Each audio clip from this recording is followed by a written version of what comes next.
Good morning. It is the Drake Toll Show. Westwood One Sports, the Westwood One Sports app.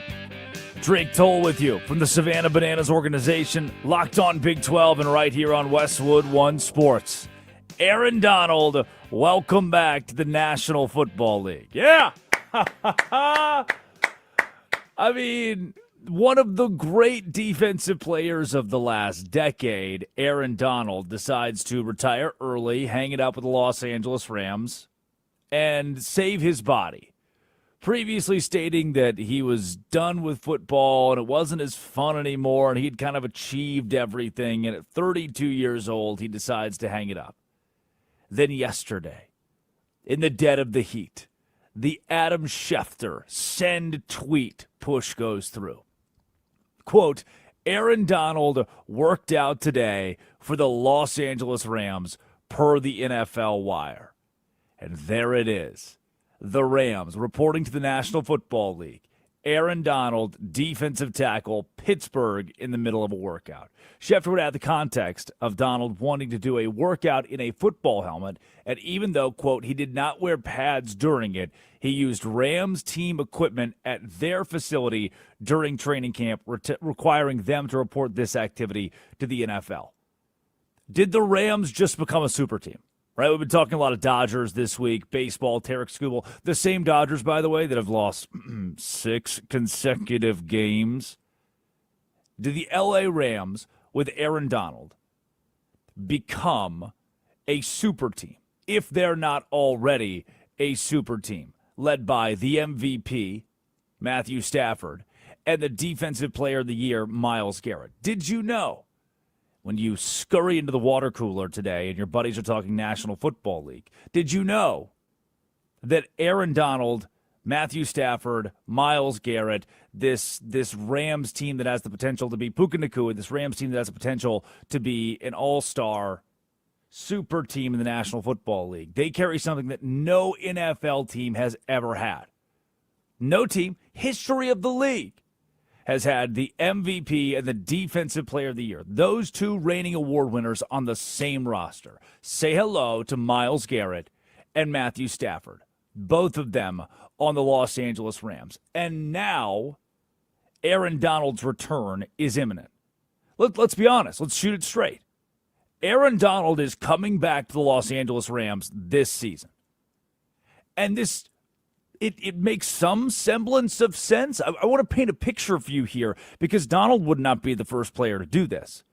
We saw late career comebacks from Reggie White, from Randy Moss, from Tiki Barber. None of those worked out.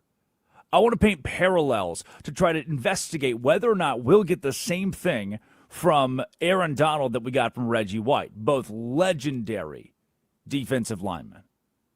Will we look at Aaron Donald in 2 years' time and say, didn't really need to do that, did we? Because we looked at Reggie White and said the same thing. Let me give you that context. But first, let's go to L.A. And it's 310-840-4910. You can call or text the show. Did the Rams just become an unstoppable super team? Do the Rams scare you more than any team has in the 2020s in the National Football League with Aaron Donald, who was working out yesterday, eyeing an impending return? 310-840-4910. To Los Angeles we go. Sean McVay spoke to the media yesterday on Aaron Donald's, quote, tryout. Here's the head coach of the L.A. Rams on the Defensive Player of the Year, the legend Aaron Donald, trying out in a football helmet for the Rams yesterday. I couldn't help but note, right before we started, so I hope you're even aware of this, the NFL transaction wire had Aaron Donald working out with the Rams today, which I guess... Did it come across as a tryout? It did come across as Best a tryout that we've ever had. Okay. You think he could make the team? Phenomenal. I think he could make the The team. kid's got a shot. Yeah, no, that was honestly our way of being able to get a workout with him within the parameters of what's necessary. But Giff Smith said it's the greatest tryout he's ever had. Great football coach. I don't know if Sean would be the best. I don't think Aaron Donald needs a tryout. Thank you, Sean McVay, for clarifying. He did not need a tryout, but the verbiage is exactly what you must put on. Aaron Donald wearing a helmet, going into the team facility yesterday, and working out with the L.A. Rams. Aaron Donald wearing LA Rams team gear. When he walked away after the 2023 season, this wasn't a guy who was phased out of an offense, a defense, a football team.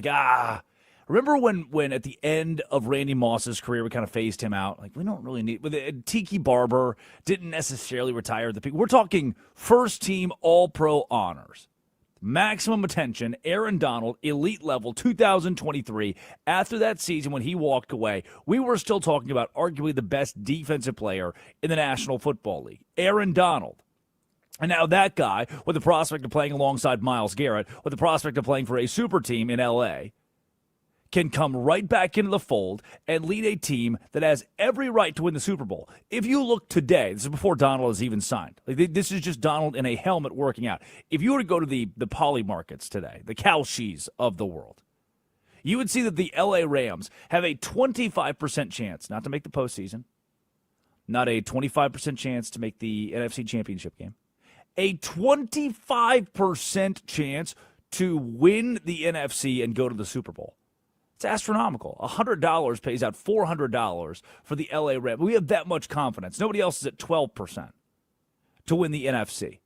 That's without Aaron Donald, the same guy who put a helmet on and went to, quote, try out for the Rams yesterday. It is the Drake Toll Show, Westwood One Sports, the Westwood One Sports app, talking Aaron Donald's impending return in Los Angeles. 310-840-4910. You can call or text the show. Did the Rams just become a super team with Donald back in the fold?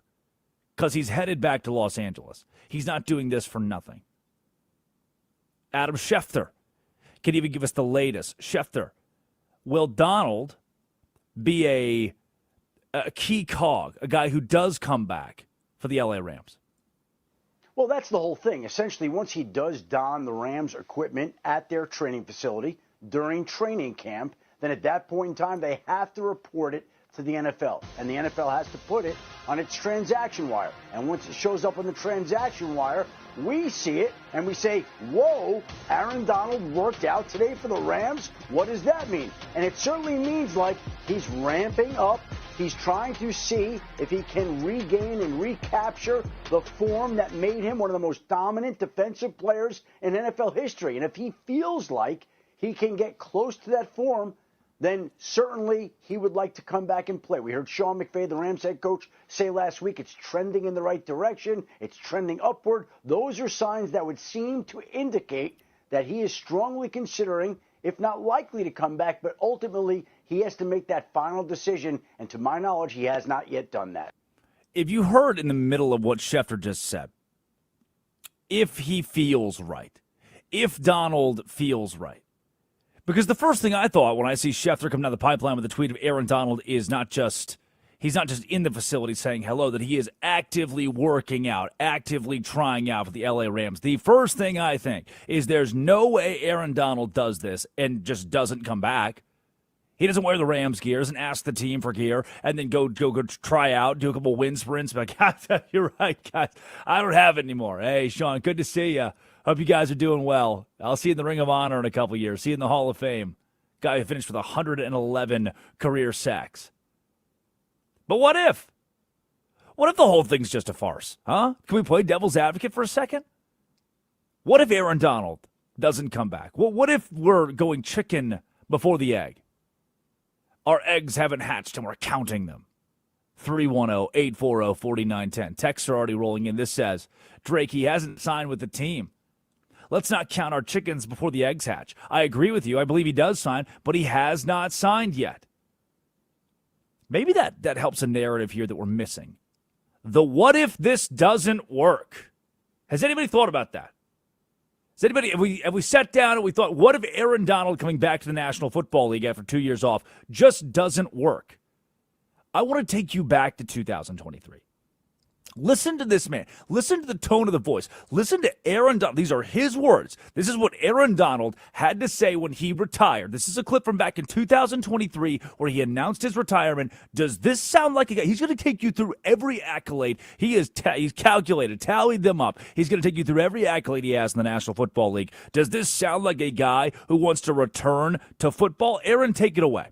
10 years, 10 Pro Bowls, 8 All-Pros, 3 Defensive Player of the Years. End Rookie Defensive Player of the Rookie of the Year, 2 NFC championships, 3 NFC West championships. I went to 2 Super Bowls, won one, lost one. I'm complete. I'm full. I think the passion to play the game is no longer there for me. I will always love football, but to think about going through another camp and another 17 season, I just don't got the urge to want to push myself to do that no more. I'm burnt out. You know, if anything, the best way to say it is I'm full. I'm complete. I'm satisfied with what I was able to do in 10 years, and I think it's time for me to, at 32 years old, to retire from football and, you know, jump into the next step of my career in my life. And that's time to move on. I'm complete. I'm full. I'm done. Listen to all the things I've done in 10 years. I can rattle them off, top of my head. I did it. I saw it. I won the Super Bowl. 10 times. 10 times a Pro Bowler. 3 times Defensive Player of the Year in the National Football League. I did it. I'm done. I'm 32. I want to salvage my body. I'm burnt out. He said, I'm burnt out. That's not me saying those things. That's Aaron Donald saying those things to you. You got in your car this morning, somewhere outside of Tyler, Texas. You turned on the radio. Westwood One Sports, the Westwood One Sports app, Sirius XM 375, the Drake Toll Show. And it's not me telling you that Aaron Donald lost his love for football. It's Aaron Donald telling you he lost his love for football. Let's go back. Let's give you some historical context. Other guys who have come out of retirement and fallen straight on their face. They probably wish, looking back, I didn't have to do that. I didn't have to come back and play 16 games. I didn't have to come back and play 17 games. Tiki Barber. Tiki Barber rushed for 1,662 yards in 2006. And at the age of 31, at the peak of his powers, having just rushed for nearly 1,700 yards, said, I'm done. Salvage my body. I'm going to sports media. The New York Giant, Tiki Barber, was done in 2006. In what seemed like still the prime of his career, 31 years old, but rushing for 1,600 yards. 31 is just a hair shy of the 32 that Aaron Donald retired. Barber, in 2011, 4 years away from the game, wanted to come back. High profile. Tiki Barber is coming back in the NFL. Then 0 teams wanted to offer him a contract. No team wanted to risk a roster spot, disrupt their locker room chemistry for an aging running back who'd been out of pads. His attempt at retirement died quietly. Free agent scrap heap. See you later, Tiki Barber. Sorry. Which you could argue spared him the embarrassment, and man, I hate using the word embarrassment, but that's what it was, for Randy Moss. 2010, plays for 3 different teams. This is the same Randy Moss who's a Minnesota legend, an Oakland, New England legend. Hall of Famer Randy Moss. After 2010, he retired. I'm done. Same vernacular. I got to hang it up. Body doesn't feel it. I don't feel it. I've done it all. See ya. Love you guys. Then at 35, he decides to unretire. Do you remember this? Like, I forget about it. The streets don't always remember that in 2012, Randy Moss signed a 1-year deal with the San Francisco 49ers. This once terrifying, you got mossed, deep threat was a shell of himself. He played in 16 games. He only started 3. And he managed just 28 catches, 434 yards, and 3 touchdowns. He averaged 27 yards per game. Randy Moss? It was the lowest output of his career. Couldn't separate from cornerbacks the way he used to. He wasn't the Randy Moss that we were used to. And he retired immediately after the 49ers lost the Super Bowl to the Ravens. What about Reggie White? Let's go same position group. Reggie White, the minister of defense. Green Bay legend Reggie White. Retired after the 1998 season. Mid-30s, decides to hang it up. Sits out for 99, only loses a year. Donald's lost 2. And attempted a comeback in the year 2000. A 1-year deal, Carolina Panthers. Wasn't a total disaster, but his production cratered. No 2 ways around it. Namely, near his otherworldly standards. After posting double-digit sacks year in and year out, Reggie White, he managed 5.5 sacks, 16 starts for Carolina in 2000. did not maintain his trademark impact through a full 16-game schedule.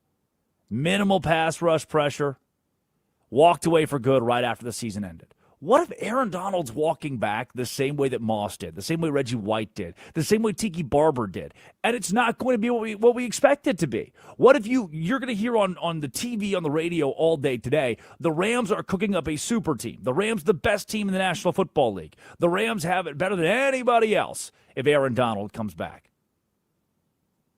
But I don't know. Unlike quarterbacks who can mitigate athletic decline with timing and IQ, you're a defensive tackle. You're in a phone booth of violence. You can't get away from it. You're absorbing 600 pounds of meat every play, every snap. And you just told me, Aaron Donald, you don't want to do that anymore. You're done. Then 2 years later, wait, maybe can I come back? Because Myles Garrett's here. I would like to. I could play with Myles Garrett. We're talking inner circle Hall of Famers: Reggie White, Randy Moss. Father Time didn't leave them alone. He didn't say, "Oh, I'll neglect this. You guys do what you want." Surely you can be ageless. No, it caught up with all of them. I have too many questions about Aaron Donald's return that don't quite have answers yet. Is he in gym shape or football shape? Is he ripped with abs?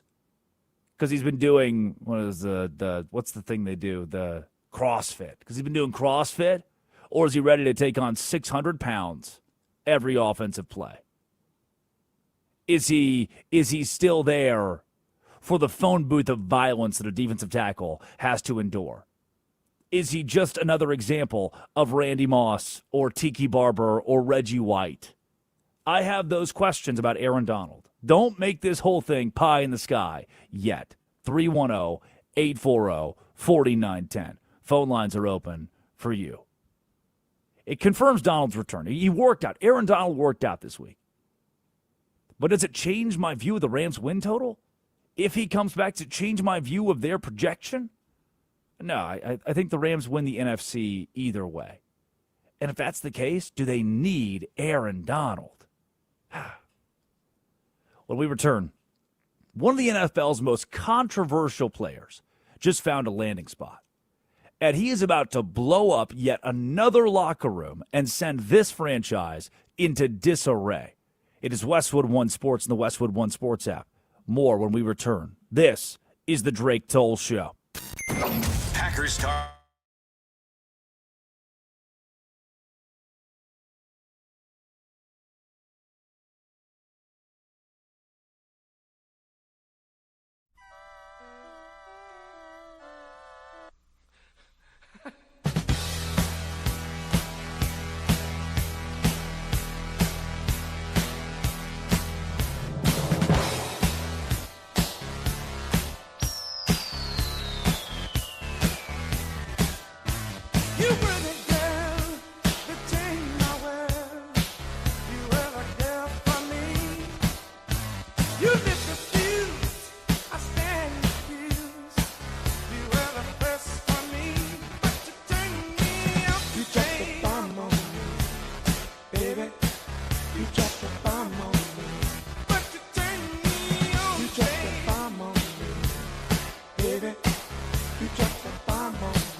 and a little bit of stick it to him. He was a tough cookie. I will not hurt myself. It is the Drake Toll Show. And Stefon Diggs is a member of the Washington Commanders. Yes, that's Stefon Diggs. So back. 310-840-4910. 310-840-4910. You can call or text the Drake Toll Show and be heard live on Sirius XM 375, the Drake Toll Show YouTube channel, and right here on the Westwood One Sports app. Stefon Diggs. The same Stefon Diggs. Sideline meltdowns, mini camp absences. What did he oversleep? Where is he? Passive aggressive social media cycle. The same Stefon Diggs who I wouldn't let date my daughter. The same Stefon Diggs who was not guilty of felony strangulation. By the way, not guilty. Come on. That same Stefon Diggs is a member today of the Washington Commanders. Opposite Terry McLaurin to try to bolster a receiving core in 2026 for Jayden Daniels. Here is Stefon Diggs on reporting to training camp in Washington. Stefon Diggs here. I'm here at the first practice, the first fall practice. They out here getting it in, man. Shout out to my Terps and go Commanders. Let's go.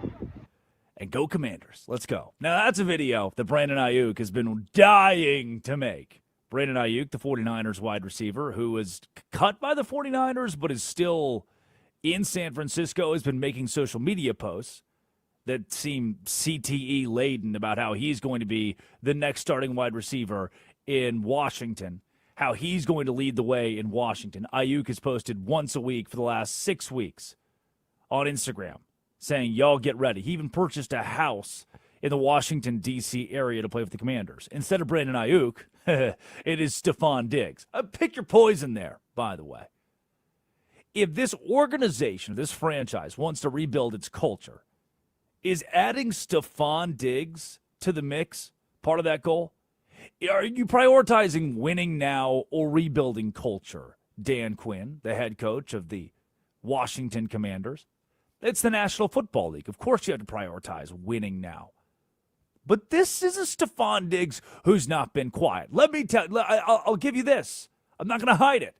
The Drake Toll Show, Westwood One Sports, and the Westwood One Sports app. Diggs has had an incredible career. Since 2015, the guy's got 11,500 receiving yards. Only one season has he played less than 13 games. And that was in 2024 for the Houston Texans. And that's the only year since 2017 that Diggs has failed to reach 1,000 yards. Did you hear that? Diggs has failed to reach 1,000 yards receiving just one time since 2017, and it was in an injury-laden 2024 with the Houston Texans. Last year, with Drake May at quarterback, which he has Jayden Daniels now, not Drake May, so this progress might stunt a bit. He had 1,000 yards receiving for New England on 85 receptions, 4 touchdowns in 2025 for a team that went to the Super Bowl. We're talking about Stefon Diggs. The Buffalo sideline meltdown, post-game exit in 2022. After a loss to the Cincinnati Bengals in 2022, Diggs was screaming, gesturing furiously, yelling at Josh Allen live on national TV. He then packed it up, went to the locker room, bolted out of the locker room before the coaching staff even made it down from the booth. Before the coaches up at the press box even made it to the locker room, Diggs was chased down by teammates to smooth things over with the media. Hey, the cameras are watching. Go over there and tell them that you didn't mean it. After frustrations boiled over regarding his role in Buffalo, his contract in Buffalo, Diggs skipped mandatory minicamp.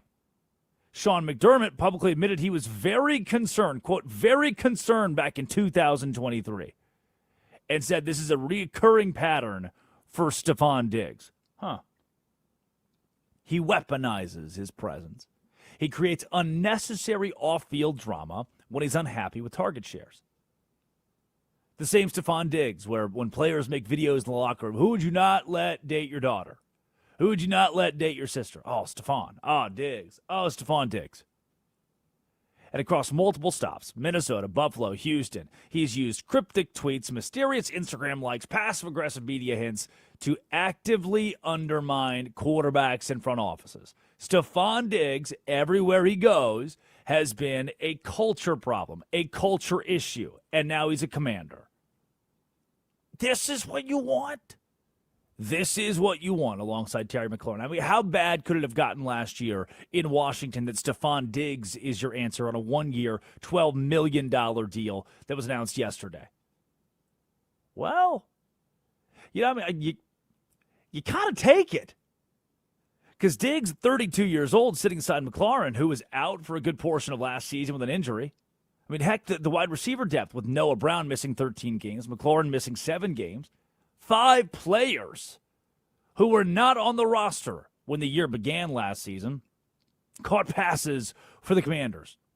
5 guys who didn't start with the team in September. But the off-field issues. On May 4th, he was found not guilty of felony strangulation, as well as assault and battery charges per ESPN. Against his personal chef, Jamila Adams.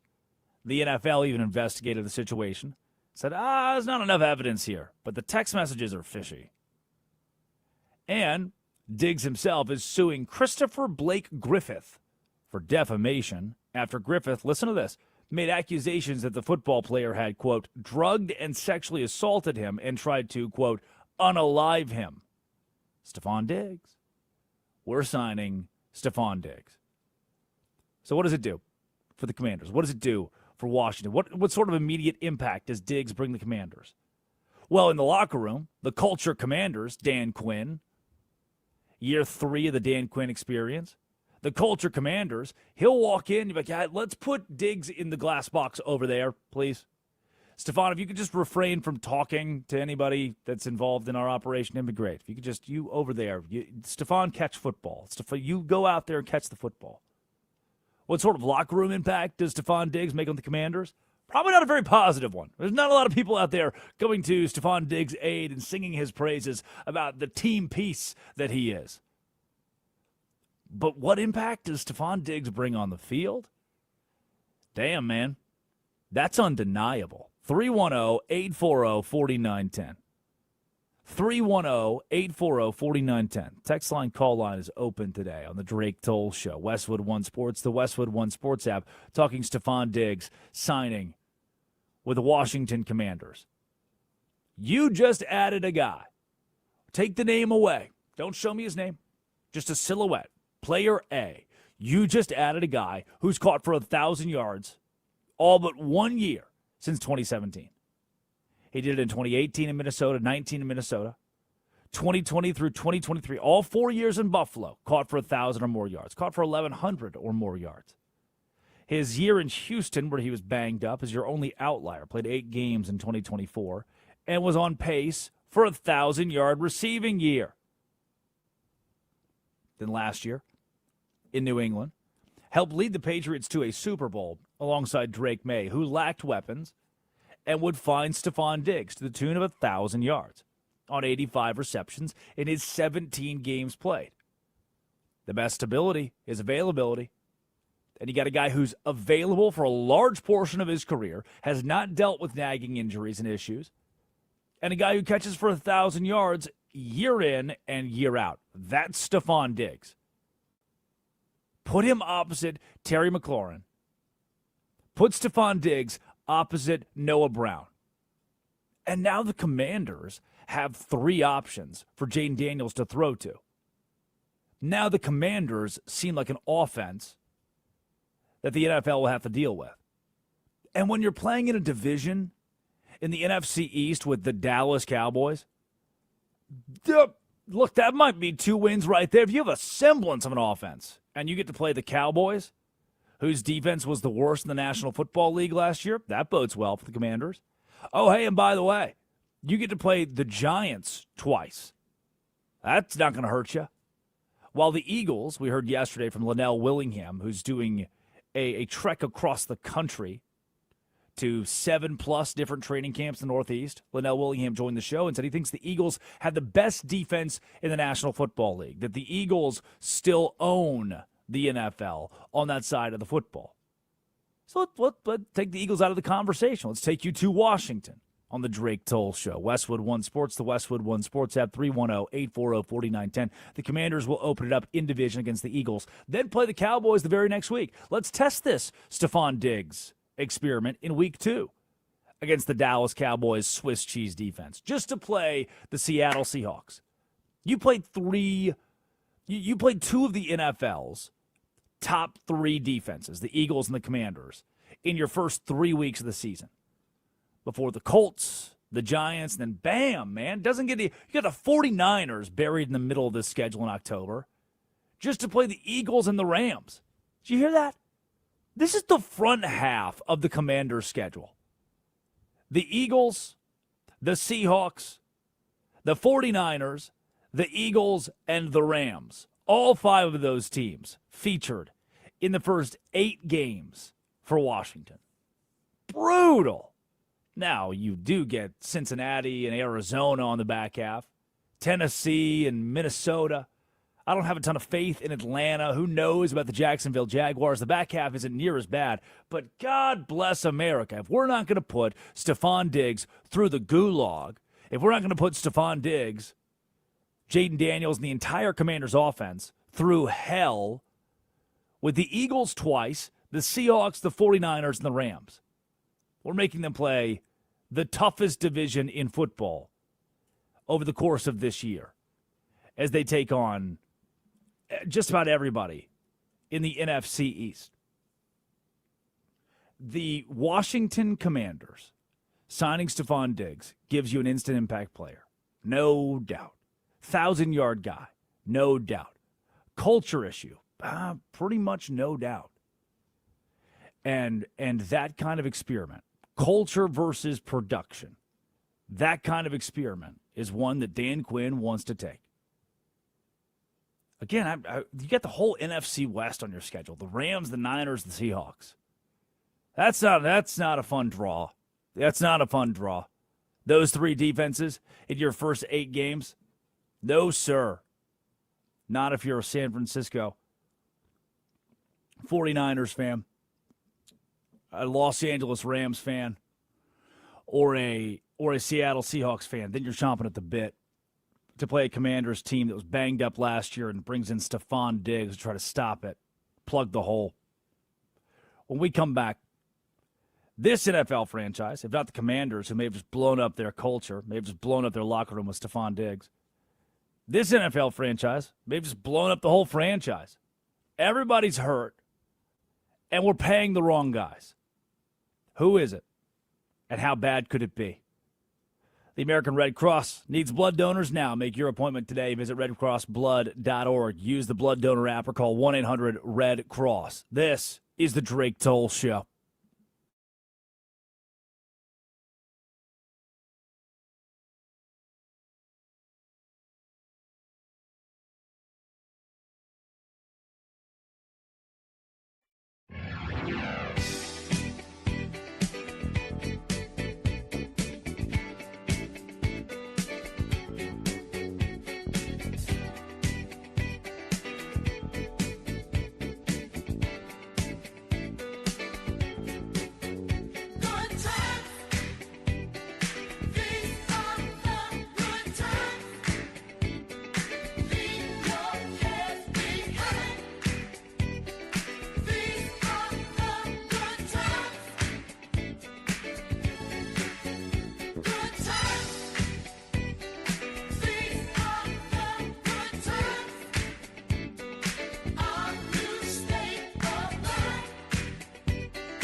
Blow it all up. The Atlanta Falcons, a franchise on the ropes. Why? Why? I told you all day yesterday, I don't want to pay a running back. They just paid Bijan Robinson for 3 years, $75 million. It is the largest contract on an annual basis that a running back has ever gotten in the National Football League. And I gave you examples like Le'Veon Bell or Ezekiel Elliott, who got massive, lucrative deals. Bell with the Jets, Ezekiel Elliott with the Cowboys. And within 2-3 years of their deals, they had completely folded, imploded, and they were done. They were gone. They were irrelevant in the National Football League. And at the time, You would have thought that Zeke, or you would have thought that Le'Veon Bell. Yeah, there was a time where Le'Veon Bell had like a career trajectory, like Bijan Robinson, where he was a star of the National Football League. And then it all came crashing down. I'm talking a franchise in Atlanta that paid a running back, a franchise in Atlanta that paid Drake London at wide receiver. Remember, probably overpaid Drake London at wide receiver, who's now making more money than C.D. Lamb. Atlanta, who did that, all to not have a quarterback. They brought in Tua Tagovailoa to compete for their quarterback job in 2026 with Michael Penix Jr., the same Atlanta that had given Kirk Cousins 3 years ago, gave Kirk Cousins $180 million. What a disaster are the Atlanta Falcons, and it's time. On the Drake Toll Show, Westwood One Sports, the Westwood One Sports app, 310-840-4910 for our biggest losers of the day. Biggest loser number one, the Atlanta Falcons. Let's take you to ESPN. To giving up souls, that is the case for the Atlanta Falcons, as heard on Get Up. One thing you're going to learn about me, Greeny, is I'm always going to have some superhero reference. Yes, some please. type of comic book reference. Right. It's almost like the Atlanta Falcons were going after the Soul Stone. Okay. So in the Infinity Gauntlet, to get the Soul Stone, you had to give up a soul to get a soul. So to sign Bijan Robinson, it's like we got to give up something. So Jalen Walker gets hurt, but we get Bijan Robinson. It's like, well, we didn't want to go soul for soul. We need them all. Right. That's great. Making his debut yesterday, Gerald McCoy this week. He has been an electric factory to listen to. You got to give up a soul to get a soul. Jalen Walker tears his ACL. But you signed Bijan Robinson. So come on. That'll work out. Between James Pierce Jr. and Jalen Walker, standout rookies from a season ago. Walker has a torn ACL, and James Pierce Jr. was stalking a WNBA star and then went on a wild police chase and will likely never play in the National Football League again. The Atlanta Falcons are falling apart. Biggest losers of the day. Anyone in the NFL not named the Los Angeles Rams. Aaron Donald, per Adam Schefter, worked out yesterday for the Rams, and it was reported on the NFL Wire. It says it right there. Donald_Aaron, defensive tackle, Pittsburgh. Donald wanted to do a workout in a football helmet, per Schefter. Even though he did not wear pads during it, he used Rams team equipment at their facility during training camp, requiring them to report this activity to the National Football League. They're calling this a tryout, but Sean McVay is not all the way around on the word tryout, the term tryout for this one. Let's take a listen to the Rams head coach. That was honestly our way of being able to get a workout with him within the parameters of what's necessary. But Gift Smith said it's the greatest tryout he's ever had. Yep, not much of a tryout there. We know he's Aaron Donald. That'll work. That'll be good. The question still remains. I've still got this question as it pertains to Aaron Donald. Will he be different than the Reggie Whites, the Randy Mosses, the Tiki Barbers of the world? Each of those guys, Barber, Moss, White, came out of retirement in the National Football League to minimal success. But shoot, man, if Aaron Donald puts up 5 sacks next year, 6, 7, 8 sacks next year, it takes the Rams, who are already the Super Bowl favorites, to yet another level if Aaron Donald is in the fold. It is the Drake Toll Show, Westwood One Sports, and the Westwood One Sports app, giving you our biggest losers of the day. How about Aaron Rodgers? This story continues to unravel since his appearance on Pat McAfee earlier this week, where Rodgers went scorched earth on Tony Fauci. Rodgers went scorched earth on ESPN. And now, hashtag quarterback Aaron Rodgers, per Ari Meirov, revealed to Mike Silver he had flu-like symptoms, including a fever and vomiting on the day of last year's playoff game against the Texans. You may remember the Steelers moved the ball for naught in a blowout loss to Houston. Rodgers said he looked so pale the team sent him home before the game. He ultimately gutted it out that night, but Pittsburgh's season ended in a 30-6 loss. I don't think I have any I have no sympathy here. When it comes out in August, the season after, as we're about to begin this year's campaign, that Rodgers would tell a reporter, "Oh yeah, but I was sick, so I couldn't really play. I couldn't really play that well. Like they tried to send me home, but I'm tough, so I gutted it out. Like I did that. That's not going to work for me, Big Aaron. I'm just fries in the bag. We'll see you this year." Biggest loser of the day, the Los Angeles Dodgers. 6 straight. Bob Nightingale, who joined the Drake Toll Show on Monday, tweets, "The LA Dodgers want to remind you that there are simply no guarantees in baseball, no matter how rich and powerful they might be. Swept by the Chicago Cubs, swept by the Boston Red Sox the series prior. They've lost 6 consecutive games and were outscored 42-22, and now the Milwaukee Brewers have taken over the top spot in the National League." Director of Baseball at Westwood One Sports and the Westwood One Sports app, Addie Bates. Good morning. Do the Dodgers suck? Of baseball, that's a fun one. That's new. No, I mean, the Cubs, they made the right moves, and it's not even those players who are kind of making them beat the Dodgers. The Dodgers are losing to themselves. And the Cubs are a team who are we might see them in the postseason face the Dodgers. And so this is a good little preview. I love this. This is good. The Dodgers deserve this. Why do the Dodgers deserve this, for the world that's wondering? Oh, man, the woe is me. Everybody hates us because we spend money. We know we developed players. No, guys, everybody on your field right now, people that you bought, you do develop players, but those are not the players on the field right now. So we need to get over this woe is me thing and focus on playing baseball because you've lost 6 in a row.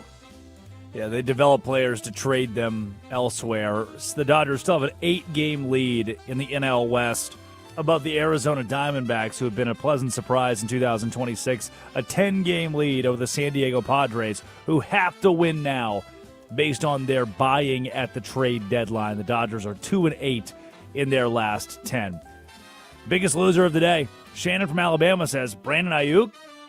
The Commanders decided instead of trading for a headache receiver that's been bashing the team, he's still technically under contract all summer. This is talking about Brandon Ayuk with the San Francisco 49ers.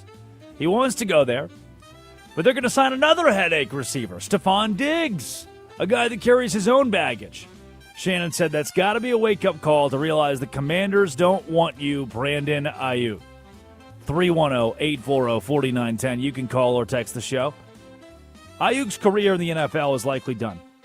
Now, the reason being is this is the same Brandon Ayuk who was very productive for the San Francisco 49ers for the early parts of his career, could have been a star in the National Football League. But at some point, the 28-year-old fell apart mentally. It's become obvious as he's posted all across his Instagram that he wants to leave San Francisco. He's begging and pleading to run the show in Washington as a member of the Commanders. Same Brandon Ayuk that caught for 1,000 yards in both 2022 and 23. And then after a banged-up 2024, didn't play at all in 2025. Brandon Ayuk, your NFL career is over. Stefon Diggs, you are the newest Washington Commander. Biggest loser of the day, the Dodgers again? Yeah.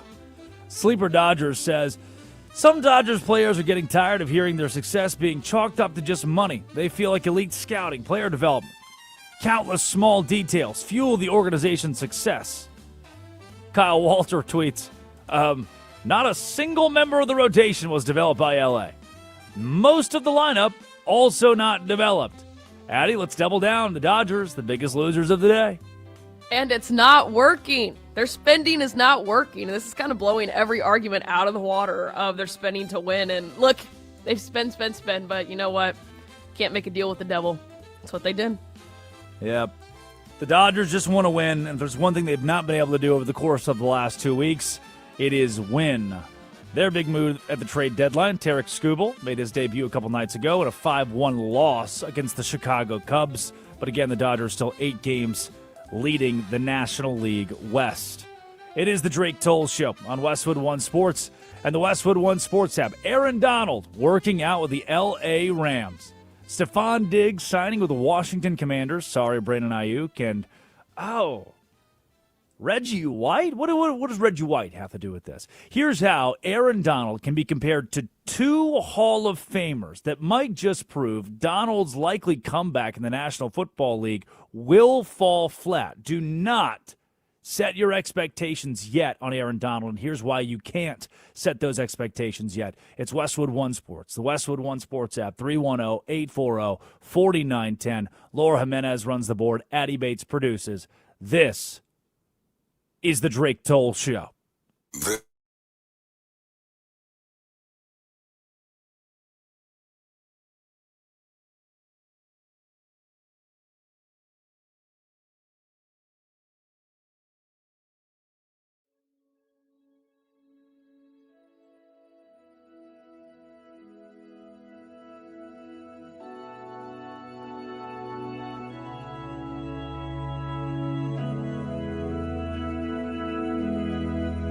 Listen as the wind blows from across the great divide.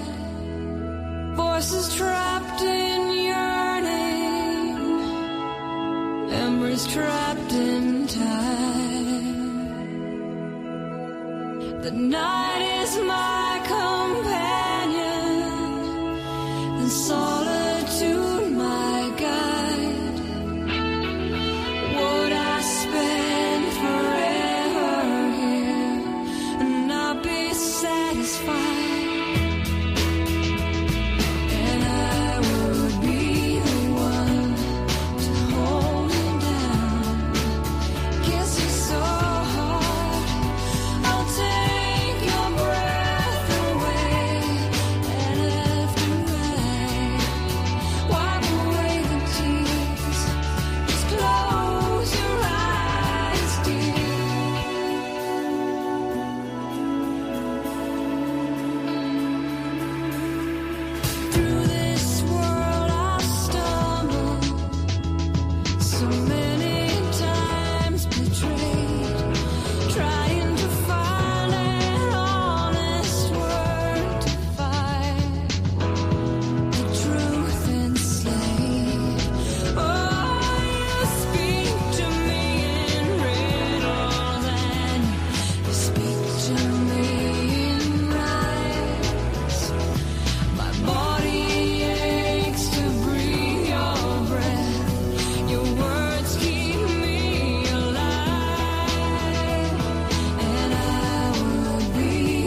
from across the great divide.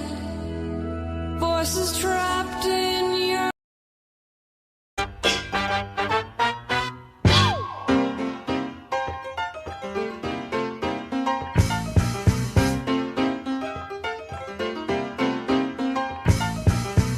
It might all be rosy.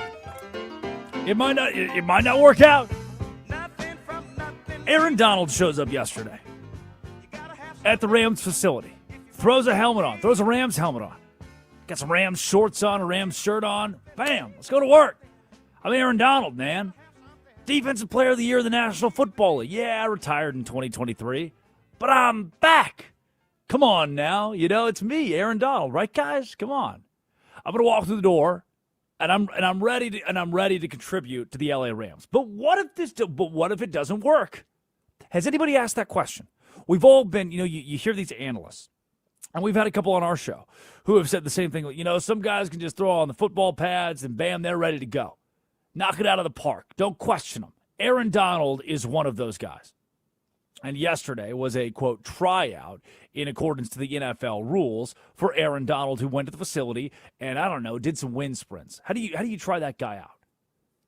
But Aaron Donald is not. I seem to remember. I want to take you back to 2023. It's the Drake Toll Show. Westwood One Sports, the Westwood One Sports app. Drake Toll with you alongside Addie Bates, Laura Jimenez. 310-840-4910. You can get involved. Call or text the show, 310-840-4910. I seem to remember in 2023 when Aaron Donald retired, him saying this about his retirement.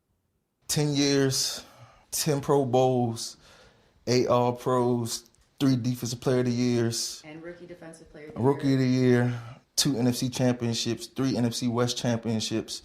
I went to 2 Super Bowls, won one, lost one. I'm complete.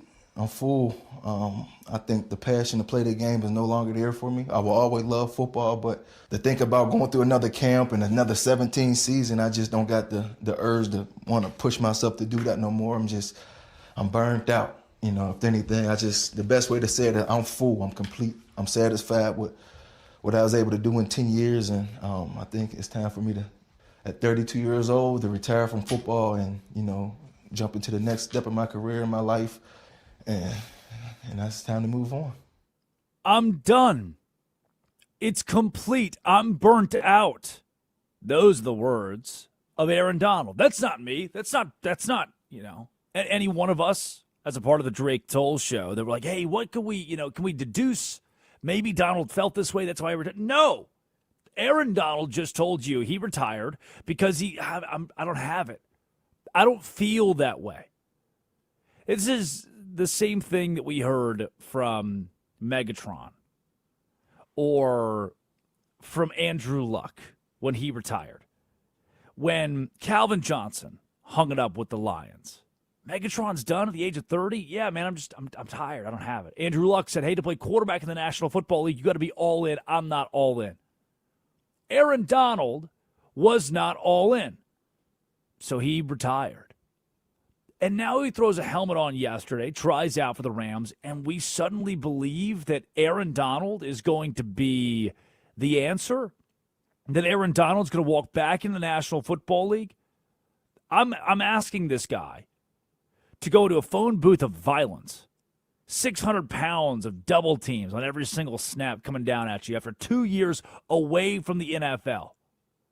I've seen the viral workout videos. I've seen him lifting weights in shorts and a shirt, but that's different from moving in a helmet, shoulder pads, cleats, and 300-pound dudes hitting you in the chest.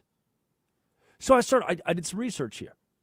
Reggie White, Green Bay Packers legend. Randy Moss, NFL legend. Tiki Barber, Giants legend.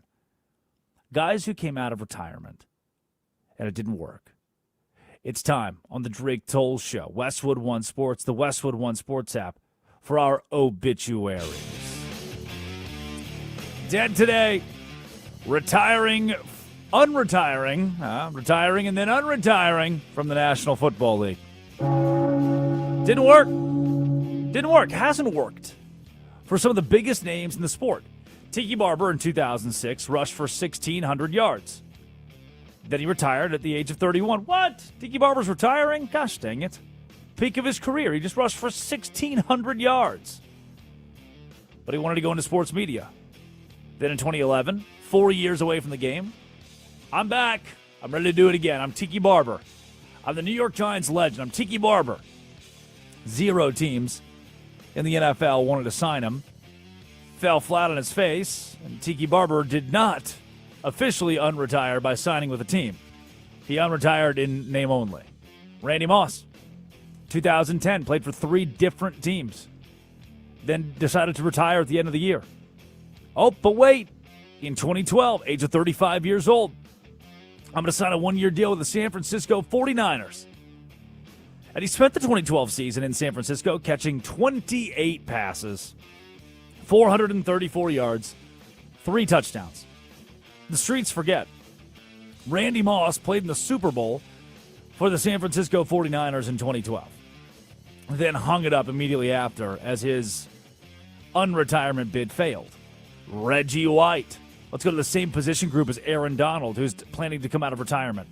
Reggie White, Minister of Defense, retired in 1998. 99, he's on vacation. He's in Cancun. He's still Reggie White, though, right? Anybody, look, if Reggie White puts the pads on, he's going to be fine. The year 2000, he comes back with the Carolina Panthers. You know what he did? He was just fine.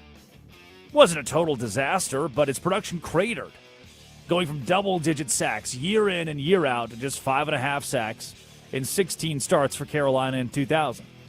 Couldn't maintain his impact across a full 16 games. Minimal pass rush pressure. And said, you know what? I'm walking away for good. What if Aaron Donald coming back to the LA Rams isn't this crazy pie-in-the-sky thing? What if? Unlike wide receivers, quarterbacks, guys who have tried to make this jump, who can mitigate maybe the athletic decline with their timing and IQ, you can't do that on the defensive line. Proceed with caution. Dead today, the bee in dumb. Everyone knows there is not a bee in dumb. For more, here's the President of the United States of America. You exchange the E with a U, and nobody knows that dumb doesn't have a B. Democrats. I can't imagine I didn't think about that 10 years ago when I started this whole situation. When I started this whole situation. What a quote. The Islamic Republic of Japan. Can't believe I didn't think about this. I should have thought about this. I've gone 10 years where I could have talked about this, and I didn't. Dead today. The sports publication On3? On3 tweets yesterday, they've announced a new strategic partnership with Polymarket. Polymarket is now On3's new exclusive prediction market partner. So you're telling me, which, by the way, if you want an indicator of how bad the reaction was to this, it got 538 comments on Twitter, 668 quote tweets, and just 325 likes. They ran On3 through the mud. Why? Because most people have agreed that gambling or the Polymarket side of things has negatively impacted pieces of college sports. And now, On3, who's writing reports, recording podcasts, posting videos, fans may have to take it with a grain of salt. That's what 3 Tech Pod retweets with. Because you're a news and recruiting company. Now possibly being swayed by Polymarket, possibly being swayed by folks who are buying shares of news in the industry. Feels conflictual to me. Those are our obituaries today. Time for a news segment on the Drake Toll Show. Westwood One Sports and the Westwood One Sports app. Today's San Francisco 49ers electromagnetic facility injury report. It is time for today's 49ers injury report, powered by the electrical substation. Yes! Melt the ligaments! Yesterday, per Sleepers 49ers, Nick Bosa did not practice, and neither did Dre Greenlaw, Osa Odigizua, Kyle Juszczyk, Jacob Cowing, Mike Evans, Deshaun Stribling, Craver Willis, and Brett Toth. By the way, those aren't even the injured guys. Those are just the new ones not practicing due to finger fractures, soreness, hip flexors, or concussion protocols. That is your daily 49ers injury update. It is the Drake Toll Show. Westwood One Sports, the Westwood One Sports app. 310-840-4910. Phone lines are open. Your calls, your texts are welcome as the Aaron Donald news has come down the pipeline, as well as Stefon Diggs signing with the Commanders. It's time for the Quickie, though. Top 5 headlines in all of sports. Addie Bates reads them. Drake Toll has a minute to respond to each. Let's start with Aaron Donald. Let's go right back to it. Aaron Donald works out for Rams during training camp amid latest rumors on NFL comeback. I know I said that we should proceed with caution, but come on. When guys like Randy Moss or Reggie White first hung it up, a lot of wear and tear, they had sapped their trademark speed and edge-bending burst. Randy Moss wasn't Randy Moss. Reggie White wasn't the same Reggie White. When Donald walked away, he was first team, all-pro. Everybody's still double-teaming Donald. He had 111 career sacks, and he walked away on his own terms. Body still had tread. Physically could still get it done. Just said mentally, hey, I'm not there right now. I don't want to be in the NFL anymore. I've lost kind of that luster of the game. I'm done. I've accomplished it. I've seen it all. I'm Aaron Donald. I'm out. If he's got the love of the game back, if he wants to play alongside Myles Garrett, at the very least, the Rams are already a Super Bowl contender. What could it hurt to have a culture piece and a guy who understands the Rams way like Aaron Donald to come back into the fold? I'll support it. Donald worked out yesterday with the team, and everything's pointing toward a comeback for Donald in 2026. I'd be shocked at this point if it does not happen. Let's go to the NBA. Suns keeping Dillon Brooks on a $73 million extension through the 2029-2030 season. You know what's interesting about this, to me, is we just saw Bijan Robinson become the highest paid running back in the National Football League year over year, National Football League history, on a 3-year, $75 million deal. And Dillon Brooks gets to sign with the Suns on a 3-year, $73 million contract extension. Tell your kids to play basketball. Strap them up. Tie them together. Grab some basketball shoes. Hit the court. Last year, Brooks scored 20 a game, 3.5 rebounds, 2 assists. For a 45 win, a playoff team. The Suns were a playoff team. Brooks helped lead the way. Is that worth $73 million over the next 3 years? The Suns seem to think so. Good luck with it, Dillon Brooks. Congratulations. Here's your next headline. Yankee star Aaron Judge cleared for light activity and says he will return from injury this season. He's coming back. Aaron Judge is coming back. But the Boston Red Sox, who are now just a game back of the New York Yankees, the American League East, and both the Red Sox and the Yankees being 4+ games back of the Tampa Bay Rays, who lead the American League East, there's still a world where we get to the end of this thing and the Yankees are struggling for a wild card spot. Now, we're a ways away from that, given the AL Central and the AL West are both terrible. And the idea that somebody in the Central or the West could catch up to the Yankees for a wild card spot is also a very foreign idea. But, I mean, even the Baltimore Orioles, who are now 7 games back of the Yankees, it's still early August. Anybody's got a shot to catch New York. If Judge isn't back and back soon, I don't think they're guaranteed a playoff spot given their trajectory. 5-5 in their last 10, with the Boston Red Sox are 9-1 in their last 10. The Red Sox have won 7 straight. Chad Tracy is orchestrating something different, foreign. In the last month and a half, the Sox have lost like 4 games. It's stupid what Boston is doing right now. And as they climb to catch the Yankees, you better hope Aaron Judge is back soon, because things do not look great in the Bronx. Here's your next headline. It's going to be a little different. I'm going to read you the stats of Casey Mize's start, his debut for the Padre, and you're going to react. 3.1 innings pitched, 9 hits allowed, 8 earned runs, 3 walks, 1 strikeout. Is that 3 good? walks in 3 1/3 isn't very good. You said 1 strikeout? 1 strikeout. Oh, 8 earned runs in 3 1/3. Yep. You know, it was kind of fun when Tarek Skubal lost his opening game for the Dodgers. It's less fun when Casey Mize is giving up 8 earned runs. I'm rooting for the Padres. They bet on themselves at the trade deadline. And I asked the question, was this stupid? Did they go too far? Did their GM, A.J. Preller, go too far? And I hope this isn't indicative of what they're going to get with Casey Mize for the rest of the season. And it's good that the Dodgers have lost 6 straight if you're a fan of the San Diego Padres. But after they fell 10-4 last night, the Diamondbacks, so you're also trying to catch your division. The game on August 5th matters just as much as the game on September 12th. Just remember that. Hopefully Mize is able to kick it back in gear and help the San Diego Padres get to the postseason. That's brutal. That's a minute. Here's your final headline, probably the most important sports headline you're going to read today. Thank you. Washington. Drew Brees, New Orleans Saints. Sorry. Well, I mean, as a Saints fan, I would love to talk about that, but that's not it. Washington's Lucas Jomalon, age 22, captures World Series of Poker main event. I've been telling people that watch out for Lucas Jomalon. What?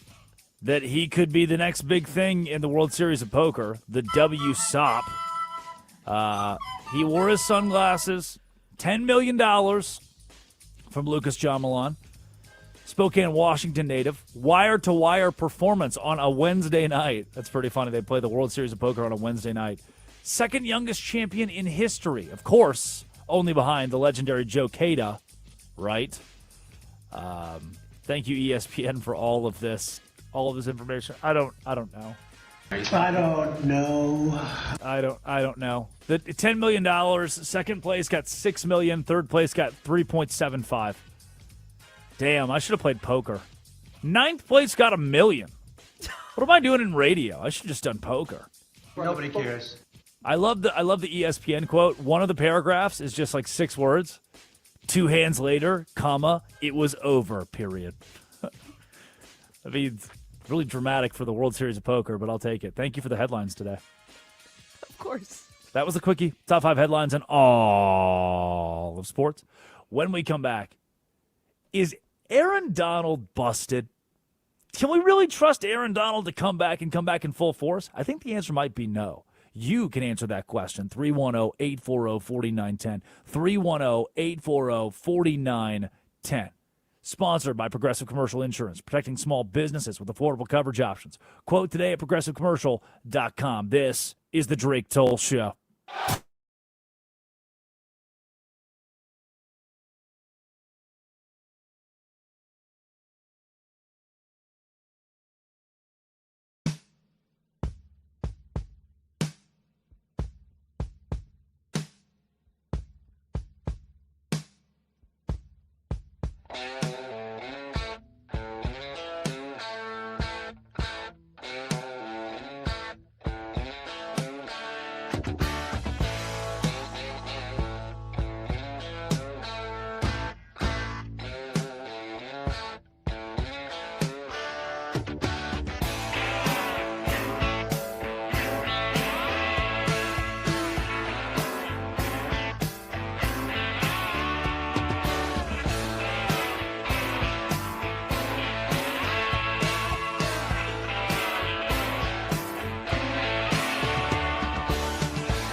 case I'm attacked.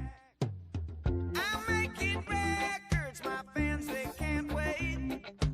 They write me letters, tell me I'm great. So I got me an office, gold records on the wall. Just leave a message, maybe I'll call. Lucky I'm sane after all I've been through. Everybody say I'm cool. He's cool. I can't complain, but sometimes I still do. Life's been good to me so far.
Should we hesitate on Aaron Donald returning to the NFL and just immediately being an instant impact?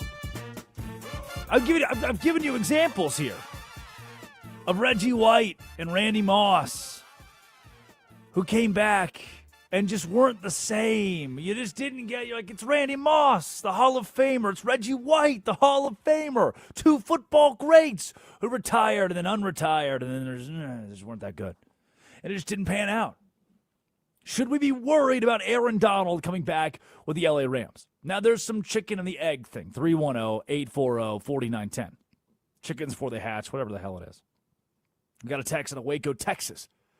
Drake, he hasn't signed with the team. Let's not count our chickens before the eggs hatch. I agree with you. I believe he does sign, but he has not signed yet.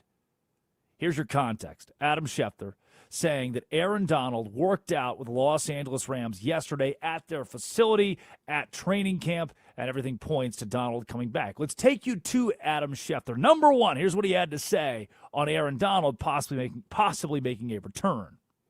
Well, that's the whole thing. Essentially, once he does don the Rams equipment at their training facility during training camp, then at that point in time, they have to report it to the NFL. And the NFL has to put it on its transaction wire. And once it shows up on the transaction wire, we see it and we say, whoa, Aaron Donald worked out today for the Rams? What does that mean? And it certainly means like he's ramping up He's trying to see if he can regain and recapture the form that made him one of the most dominant defensive players in NFL history. And if he feels like he can get close to that form, then certainly he would like to come back and play. We heard Sean McVay, the Rams head coach, say last week it's trending in the right direction. It's trending upward. Those are signs that would seem to indicate that he is strongly considering, if not likely to come back, but ultimately he has to make that final decision. And to my knowledge, he has not yet done that.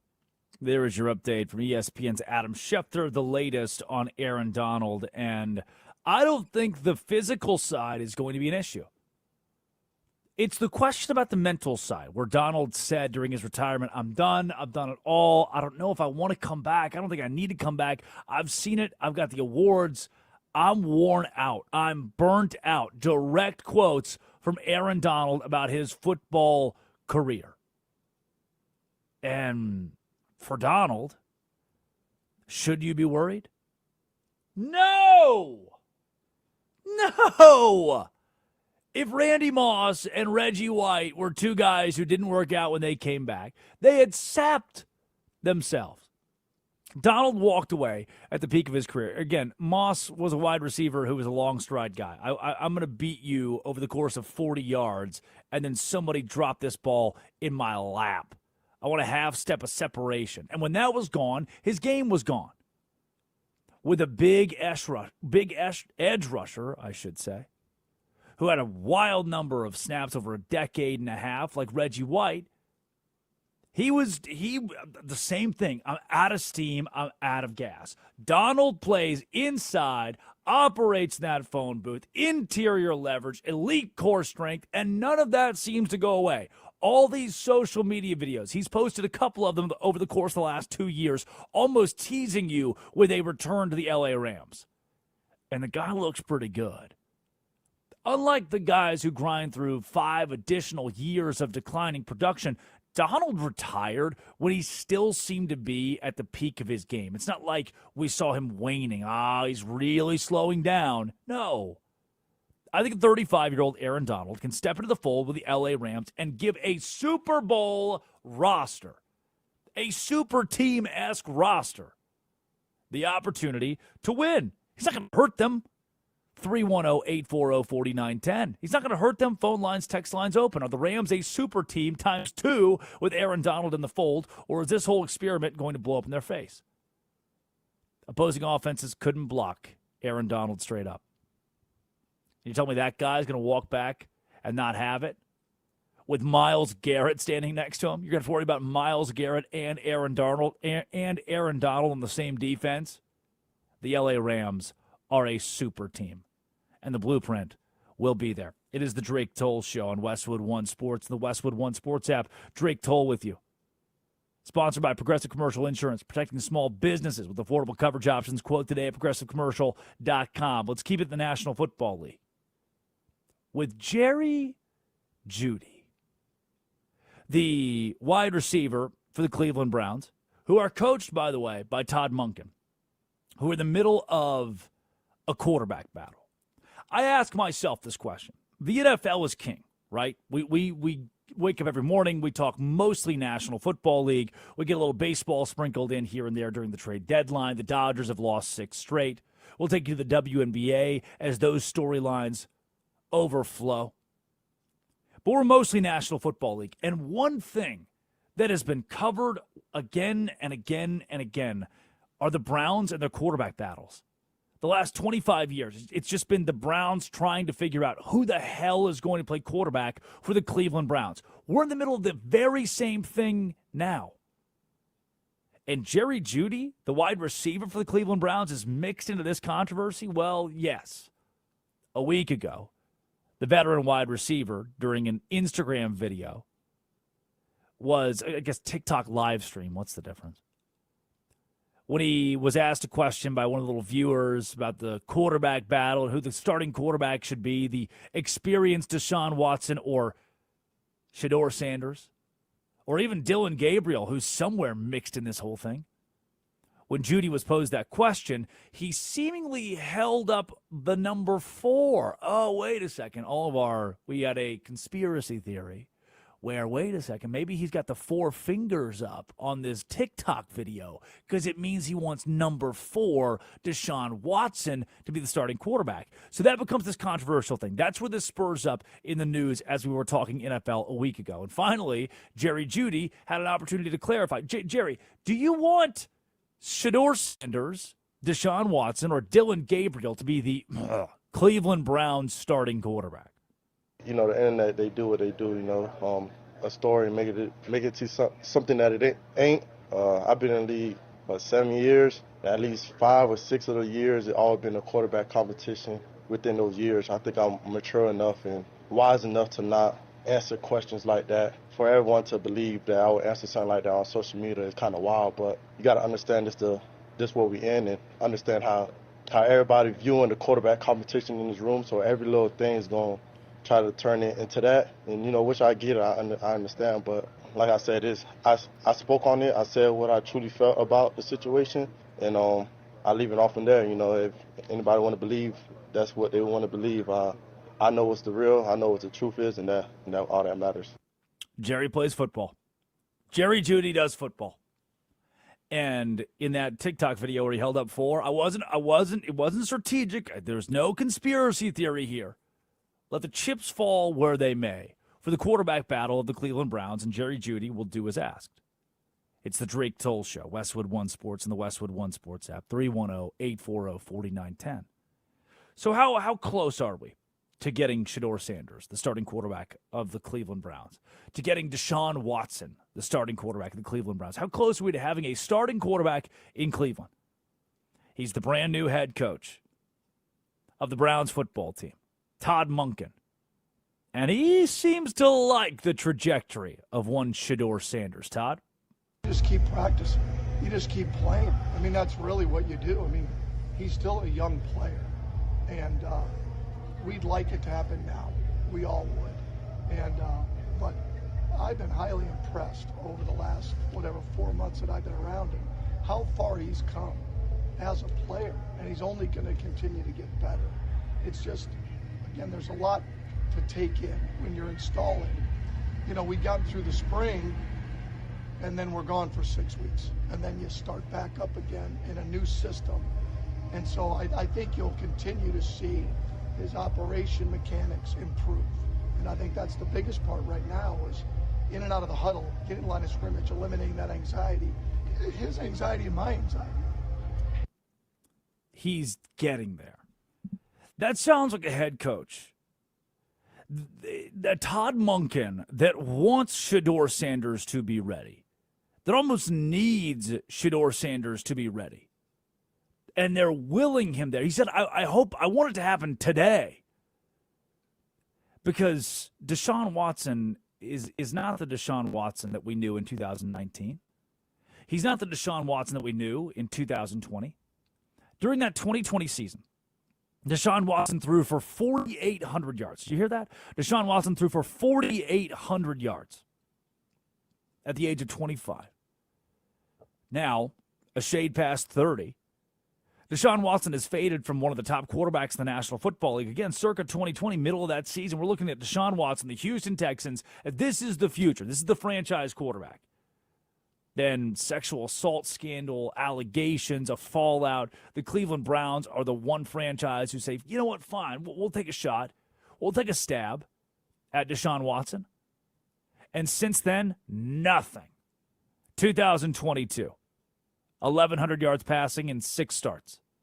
2023, 1,100 yards passing in 6 starts. 2024, 1,100 yards passing in 7 starts. I mean, I guess definition of consistency, if that's what you want. Cleveland has not gotten anything of substance out of Deshaun Watson. Kevin Stefanski couldn't. Kevin Stefanski, the head coach of the Browns, who took Baker Mayfield and the Browns to the playoffs, who's now the head coach of the Atlanta Falcons, who escaped Cleveland. Nobody could work with it. Nobody could make it happen. Deshaun Watson has not stayed healthy. And when healthy, has not produced, has not put up numbers. Was out again last season. Did not play in 2025 for Cleveland. This is the guy. We're putting our eggs in that basket. I don't think so. I don't want to. And it does not sound like, you just heard from the head coach, Todd Monken, it does not sound like he wants to either.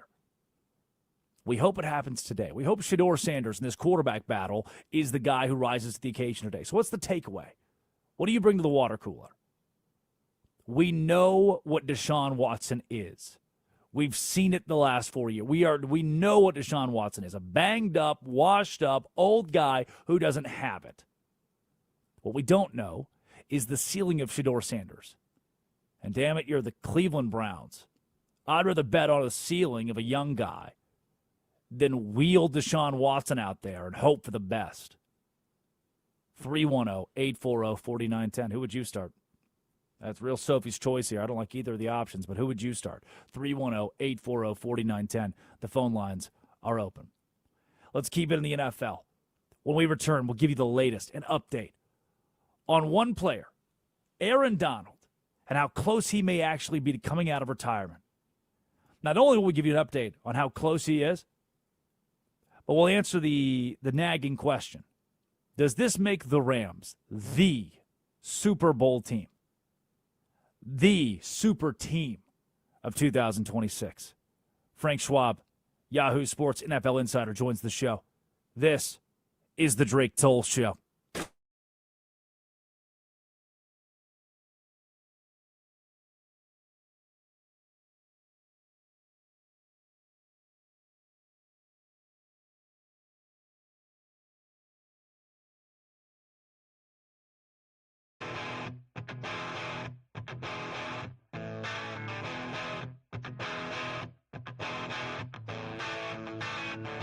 Make up your mind. Decide to walk with me around the lake tonight. Around the lake tonight. By my side.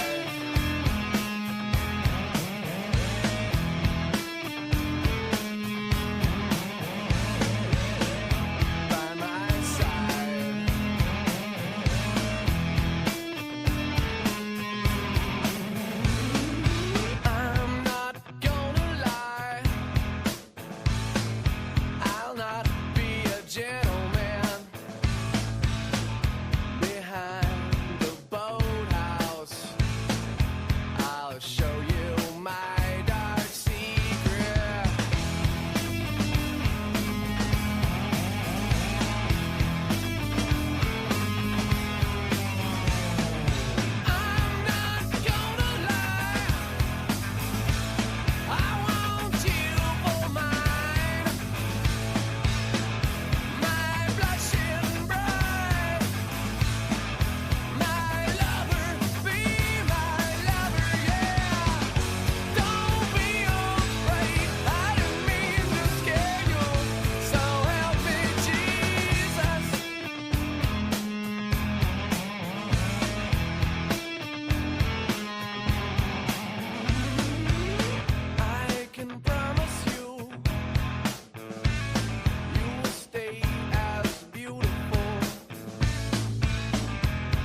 Culture. Oh, it's the old C word in the NFL. Culture. And the Washington Commanders are tempting fate when it comes to culture. What matters more, wins or culture for Dan Quinn, the head coach of the Commanders? I'm going to tell you this. This is in the context of Aaron Donald with the LA Rams. If you bring him back, let's say you bring Aaron Donald back, and he's not what he once was. I ain't as good as... You bring Donald back, and he's not what he once was. Culture's there. He's got the Rams way down pat. And Aaron Donald could be a part of a super team in Los Angeles that is easily the Super Bowl favorite. 310-840-4910. If you asked right now, the poly market deal where you can buy and sell and trade different, it's like sports betting, except you're trading it against other people. The Rams right now have a 25% chance of going to the Super Bowl. Astronomical. No one else is above 12%. A 25% chance of going to the Super Bowl. They're that good. And that's without Aaron Donald. Throw him in the fold. Say he doesn't work out. The culture's still there. The culture's still good. We know Aaron Donald. We trust Aaron Donald. But the latest move in Washington completely throws that out the window. The guaranteed super team in Los Angeles with Donald back in the fold, whether he has 2 sacks or 12 sacks, that's established. How do we establish an offense in Washington? How do we establish the Commanders? Yesterday, Dan Quinn and company took a stab at doing so. For an organization trying to rebuild culture, they just added Stefon Diggs. He is reported at training camp and has signed a 1-year, $12 million deal with the Commanders. And there are layers to this. There are exits we can take with this. Names like Brandon Ayuk, the 49ers wide receiver, that are somehow in the mix of the Stefon Diggs signing in Washington. Before I give you that context, let's hear from the man himself. Like a pig in slop, here's Stefon Diggs live from Washington training camp. Stefon Diggs here. I'm here at the first practice, the first fall practice. They out here getting it in, man. Shout out to my Terps and go Commanders. Let's go. And go Commanders. That was supposed to be the video that Brandon Ayuk was making today. Brandon Ayuk's pretty disappointed by this whole situation because Brandon Ayuk, the 49ers wide receiver, has been posting on Instagram and TikTok. He's been posting videos for anybody in the world to see saying, I'm going to be a Washington Commander. I'm buying a house in Washington. It is my franchise. I'm headed there.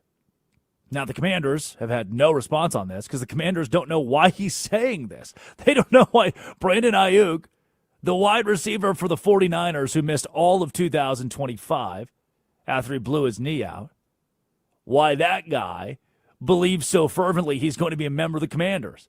Jayden Daniels, their quarterback's like, I don't know what's going on here, guys. I think the CTE thing might be catching up to him. Brandon Ayuk, the same guy who caught for 1,000 yards in 2022, 1,300 yards in 2023, with Brock Purdy at quarterback for the San Francisco 49ers. Ayuk was this promising young stud in the franchise.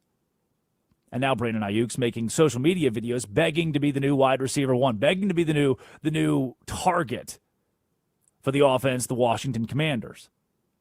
Instead, Washington goes with Stefon Diggs. Maybe one culture issue versus another. 310-840-4910. 310-840-4910. We did get a text. Shannon in Alabama says, you had one culture guy that you said no to in Brandon Ayuk, and you find another culture problem in Stefon Diggs to sign. So let's hone in on Diggs, who's now at training camp for the Washington Commanders, and what the problem is. Why is there an issue? It's the Drake Toll Show. Westwood One Sports and the Westwood One Sports app. Drake Toll with you from the Savannah Bananas organization. Locked on Big 12. Addie Bates produces. Laura Jimenez runs the board. Does adding Diggs to this mix go against building culture, rebuilding culture for Dan Quinn and the Commanders? Well, Stefon Diggs, we've got to start with the same Stefon Diggs that had a massive sideline meltdown, post-game exit in 2022 for the Buffalo Bills. This is where it started to come to light that Stefon Diggs who started his career with the Vikings and goes to Buffalo, might be a little off. Following a loss to the Cincinnati Bengals in the postseason, Diggs was screaming and gesturing furiously at Josh Allen live on national television. Then he packs up, sprints to the locker room, grabs all of his stuff, leaves the locker room before the coaching staff could come down from the booth up top, could come down from their perch, their nest, and make it to the locker room and the team. His teammates had to chase down Stefon Diggs, smooth things over with him. Hey, man, it's good. Hey, calm down, calm down. Then bring him to the media to try to smooth things over to the media because you just did that on national television. Then out of frustration, a couple of months later, things boil over again regarding his role in Buffalo, his contract, and it reached a head when Diggs just skipped mandatory minicamp practice. Just didn't really tell anybody. He's just not there. Sean McDermott admitted he was, quote, very concerned with Stefon Diggs, a pattern where Diggs weaponized his presence, created unnecessary off-field drama, and Diggs was, quote, unhappy with his target share. Didn't stop there. Then multiple social media platforms, whether he was in Minnesota, Buffalo, Houston, Diggs has just used cryptic tweets, mysterious Instagram likes, passive-aggressive media hints, and undermined quarterbacks, front offices, guys he was playing with. He might implode the Commanders' locker room. You might be paying $12 million for a head case in Stefon Diggs that blows up your locker room. You think he's going to like sharing time with Terry McLaurin, your star wide receiver, your bona fide wide receiver one? McLaurin, the reason you're bringing Diggs in is McLaurin last season missed 7 games. Noah Brown, another wide receiver for the Washington Commanders, I should say, missed 13 games with knee and groin injuries. So you need somebody. Let's bring in Stefon Diggs. Will Diggs be comfortable sitting behind McLaurin? Will he be comfortable with his production not matching Terry McLaurin, your wide receiver one? Oh. What about the Devo wide receiver, pull the oxygen out of the building thing, that whole swagger thing Stefon Diggs has going? I mean, this goes past the videos where his Vikings teammates are like, hey, who would you not let date your sister? Oh, Stefon Diggs. Who would you not let date your, oh, it's Diggs. Oh, Diggs. I wouldn't let Diggs. I can't. It goes past, like, the silly little games in the locker room. Diggs' rap sheet here goes deep enough to public outbursts. Hell, he was even brought into court when he was found not guilty of felony strangulation and assault and battery charges against his personal chef, Jamila Adams. This was a story that surfaced last December. And since New England had a postseason run teed up in front of them, he got his court date moved to May. Hey, could I just, maybe we'd settle this later, but I really need to play my NFL football games. And, of course, the government obliged here. The NFL investigated the situation, and it was hard to find any evidence that he had strangled or committed battery against his live-in chef. But, man, I don't know if I want my wide receiver. I don't know if I want my quarterback. I don't know if I want my new culture guy in Washington as a player who had off-field issues that have intertwined him with possibly strangling people and battery charges. Or this one. Diggs is suing Christopher Blake Griffith for defamation after Griffith made accusations that the football player had, quote, drugged and sexually assaulted him and tried to, I quote again, unalive him. All of these reports per ESPN. That's the guy the Commanders just signed. That's the wide receiver they brought in. But you know what? You know what I can't get around? Something that I buried it in the middle of that. Stefon Diggs and his court date being moved for him to play in the National Football League. If we've learned anything, if you are good at football, play football well, the culture side might not matter that much. I talked to a Hall of Fame college football coach 3 months ago. I was sitting at a table with him at a banquet, And I'd ask, hey, recruiting has become such a tough thing. You can't learn these kids in college nowadays because the transfer portal and even high school, you have less time than ever to get to know these kids before they walk into your program. How did you do it? How did you recruit? The guy said it's a ratio. It's a numbers game. If 1 in every 5 guys I have in my locker room is a head case, a trouble piece, 1 in every 5, 20% of my locker room, I can do that. Because the 80% will overwhelm that guy. The culture will be overwhelmingly positive. If Stefon Diggs is one of those 5, if he walks in the locker room and, hey, we're not going to let him date our sister, we're not going to let him date our daughter, hey, Stefon Diggs has been an issue for teams in the past, I'll overlook that in Washington. I'll overlook that with the Commanders if Stefon Diggs plays football well. Diggs, since 2017, has had just 1 season below 1,000 receiving yards. Even last year, coming off an ACL tear that he suffered in Houston in 2024. Last year for the New England Patriots, receiving from Drake May, who he helped put together an MVP-caliber campaign. Another 1,000-yard year, another 1,000-yard year for Stefon Diggs. What does he do? He puts up 1,000-yard years, even coming off of an ACL tear. If you want to win, man, Stefon Diggs might be a guy to help you get there.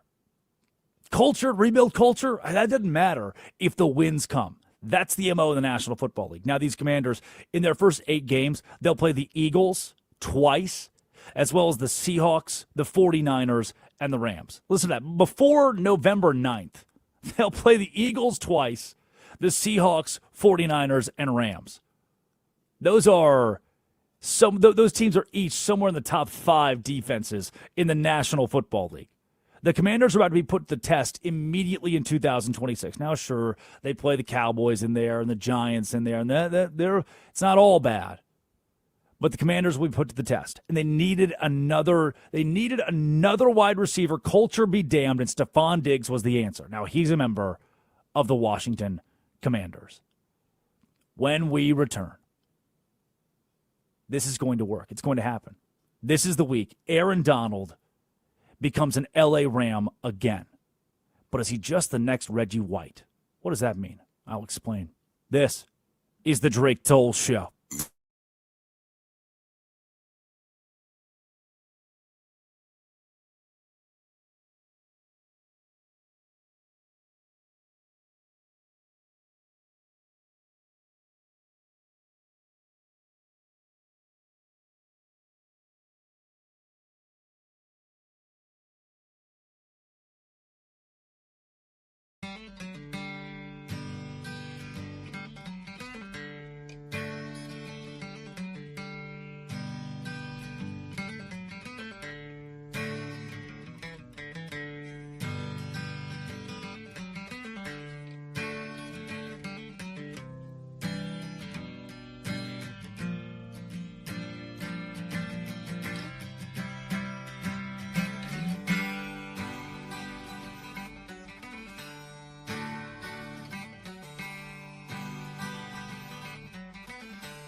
Hey lady, you got the love I need. Baby, more than enough. Oh, darling, darling, darling, walk a while with me. Oh, you got so much, so much, so much.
This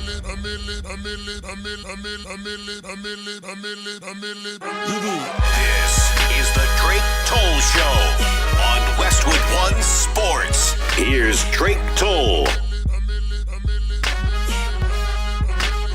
Aaron Donald,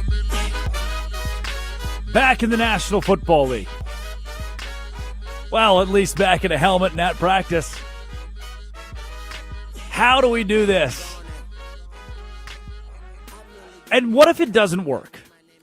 You know, like that's the question we haven't gotten is, what if it doesn't work? It is the Drake Toll Show. Westwood One Sports, the Westwood One Sports app. Drake Toll with you. From the Savannah Bananas organization, Locked On Big 12. Everything's so pie in the sky. The LA Rams are set to be the Super Bowl champions. Like they're number one in the odds.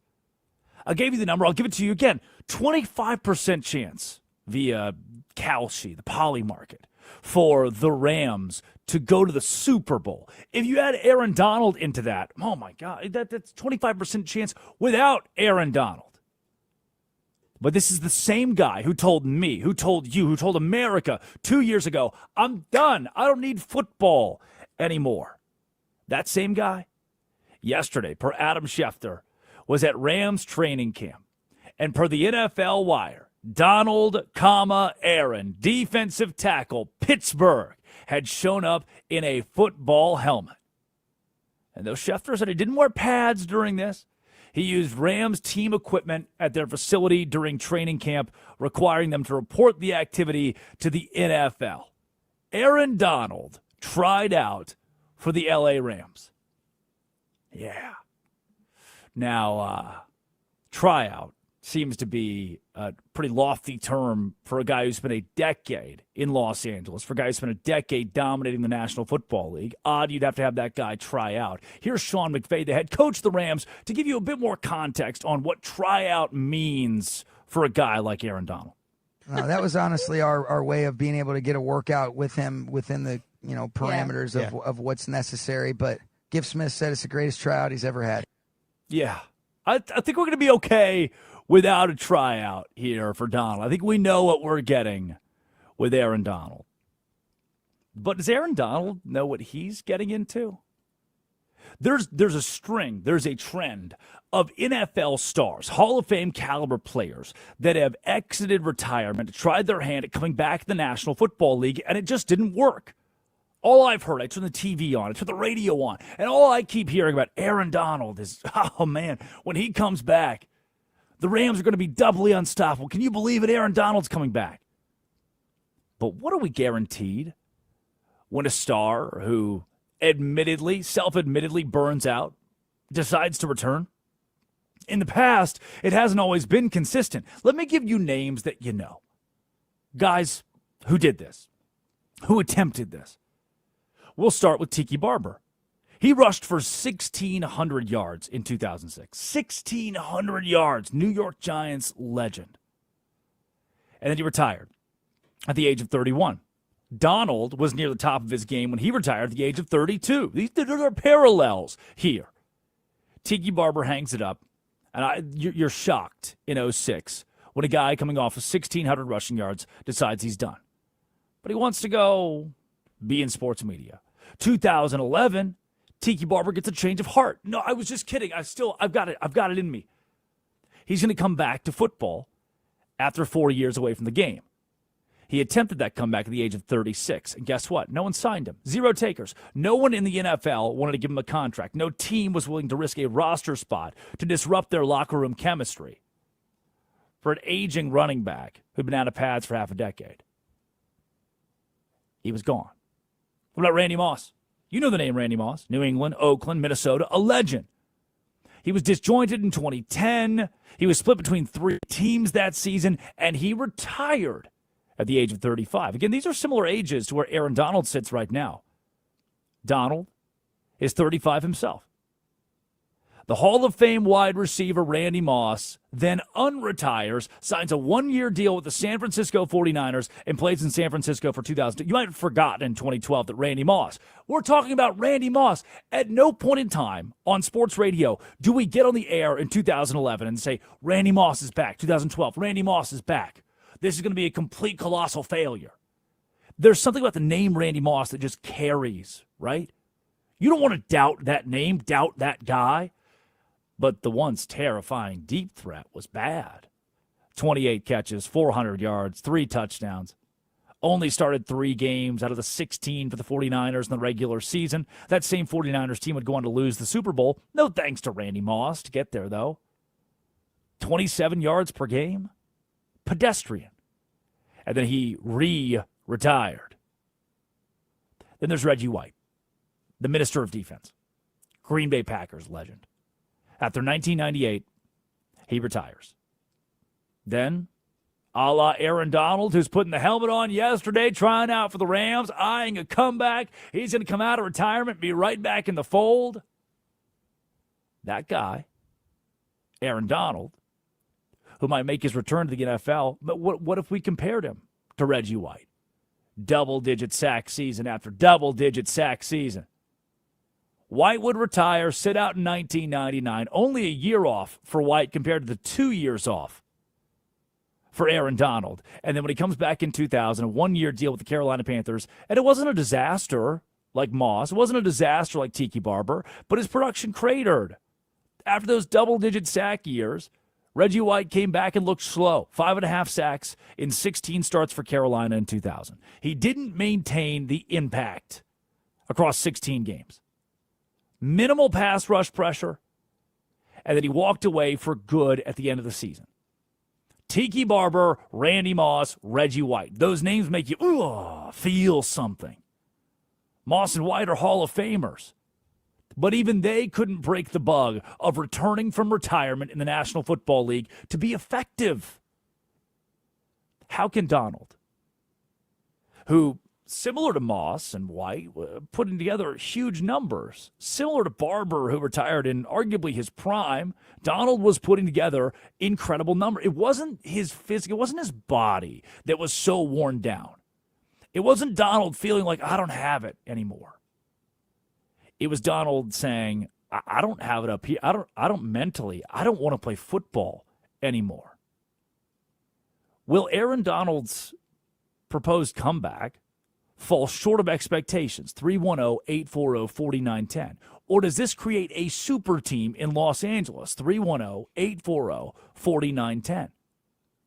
Don't take my word for it, saying that Aaron Donald didn't have it mentally. Take Aaron Donald's word for it. Here's his retirement announcement from 2023.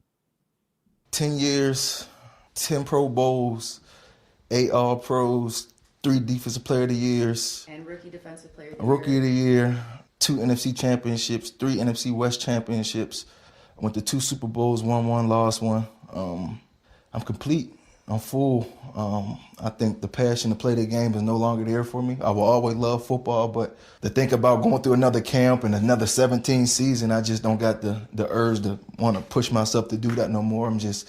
I'm burnt out. You know, if anything, the best way to say it, I'm full, I'm complete. I'm satisfied with what I was able to do in 10 years, and I think it's time for me to, at 32 years old, to retire from football and, jump into the next step of my career in my life. And that's time to move on. I'm burnt out. I'm done. It's complete. It's over. He was able to rattle off, after 10 years, every accolade. Here's all the stuff I did. What else do I need? If the answer was nothing in 2023, if the answer was I don't need anything, I'm Aaron Donald, I'm good, I'm retiring, I did it all, what would make that answer change today? Sean McVay is still the head coach of the Rams. It's still the Rams franchise. He would walk back into the same fold that he was in, same facility, same stadium he was in 2023. He's seen this. He's done this. The maybe glaring difference would be playing football alongside Myles Garrett, the Defensive Player of the Year. Maybe it's playing football for a super team. 310-840-4910. If you think the Rams are that, they are the first franchise. Did you know this? You walk into the water cooler today and somebody's like, hey, man, you hear Aaron Donald was working out with the Rams yesterday? Yeah, man, they had to report it to the NFL because he was in full Rams gear, had a helmet on. Donald might come back. You say, wow, you could add Aaron Donald to the fold. Here's your fun fact you give the room. Aaron Donald to the fold of the first franchise in NFL history to harbor the MVP and Defensive Player of the Year from the season prior. They are the first football team, the 2026 LA Rams, to have the defending Defensive Player of the Year and defending MVP on the same roster. And Aaron Donald now has the opportunity to jump back into a fold and play with those guys. But how do we know he doesn't end up somewhere washed?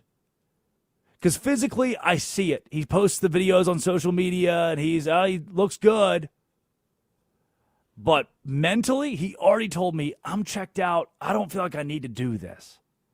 Let's take it to the phone line, to Boise, Idaho. Richard, you're on the Drake Toll Show. Hey, good morning, guys. I don't think he has to be what he was at one point. If he draws 5 to 10 double teams, per game, that's like 170 per season. And that frees up Myles Garrett for more one-on-ones. So I don't think he has to be the force that he was. Even if he's like 75, 80% of what he was, that frees up Myles Garrett on the edge to come, do what he does. And I think it really is going to help the Rams. So, Richard, follow-up question for you then. In essence, as long as Aaron Donald is at least a stopgap in the middle, he's giving the Rams something that they can use to contribute. Oh, definitely, because those double teams would go to Myles Garrett. They'd have someone pull over and help, the tackle block Garrett. But if they're sending someone down the middle to help with Aaron Donald, then, Myles Garrett's just going to have a heyday. Yeah, Richard, appreciate the phone call, appreciate the feedback and thoughts there, and that's the perfect pushback. It's the Drake Toll Show, Westwood One Sports and the Westwood One Sports app, 310-840-4910. 310-840-4910. It's like I'm leaving the blank open for you to fill in the blank here. Hey, wait a second, did you just say that Reggie White had 5.5 sacks at the age of 39 in 2000 for the Carolina Panthers? Would you not take a free 5.5 sacks from Aaron Donald? Would you not take a guy on the interior and Aaron Donald that can open? How do you lose by signing Aaron Donald? You don't. If Donald wants to come back, if him wearing a helmet at the Rams facility yesterday is exactly the writing on the wall, the tea leaf of him making his return to the National Football League and doing it with this iteration of the LA Rams, how do you lose with it? Culture guy, bingo. Productivity, you don't have to have it to the fullest extent, but sure wouldn't hurt. And the Rams way. Sean McVay is super strict about the hashtag Rams way. Aaron Donald has that. You couldn't block him when he played the National Football League 3 years ago. If he is even a semblance of that, it adds some sort of productivity for Myles Garrett to be unlocked even further. If we make that the primary catalyst, if unlocking Myles Garrett is the reason we want Aaron Donald to return to the LA Rams, the reason Aaron Donald wants to return, we just need you to be big, heavy on the inside, take up some space, take up some attention, and let's let Myles Garrett cook. Let him do the work. The best defensive player in the National Football League. Appreciate that phone call, Richard. 310-840-4910. We're leaving the phone lines open. Laura, there is breaking news in the National Football League.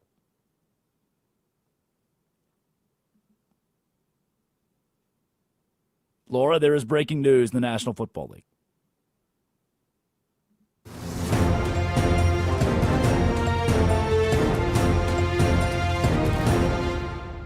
Per Ian Rappaport, the Colts and star running back Jonathan Taylor have agreed to terms on a big-time 2-year, $44 million extension. Rappaport working in conjunction with Adam Schefter. $47 million is the max, $39 million guaranteed. The largest third contract for a running back ever and one of the highest paid ever. The deal is done. When we return, did the Colts just make a massive mistake? Jonathan Taylor, 2-year deal is done. This is the Drake Toll Show. Packers star Micah Parsons says an October return date against the Cowboys is realistic. Imagine that. His first game back against the team that traded him away. People are worried about the knee. Will Parsons be ready to pack a payback punch? They should be worried about how I'm going to play when I get back. Westwood One Sports.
The writing's on the wall. But if your mind's neglected, stumble you might fall, stumble you might fall. Hear me out, stumble you might fall. Yeah. In a state to fall, staying alive. Won't someone try? Open up your eyes. You must be blind if you can't see the gaping hole called reality. Wanna do it again? I'm gonna do it again. I wanna do it again. Come on, I'm gonna do it again. Hear me out. Terrified, son, it ain't right. Here we go. If you make sure you're connected, the writing's on the wall. But if your mind's neglected, stumble you might fall, stumble you might fall. Stumble you might fall. If you make sure you're connected, the writing's on the wall. But if your mind's neglected, stumble you might fall, stumble you might fall. Stumble you might fall. If you make sure you're connected, the writing's on the wall. But if your mind's neglected, stumble you might fall, stumble you might fall. Stumble you might fall. If you make sure you're connected, the writing's on the wall. But if your mind's neglected, stumble you might fall, stumble you might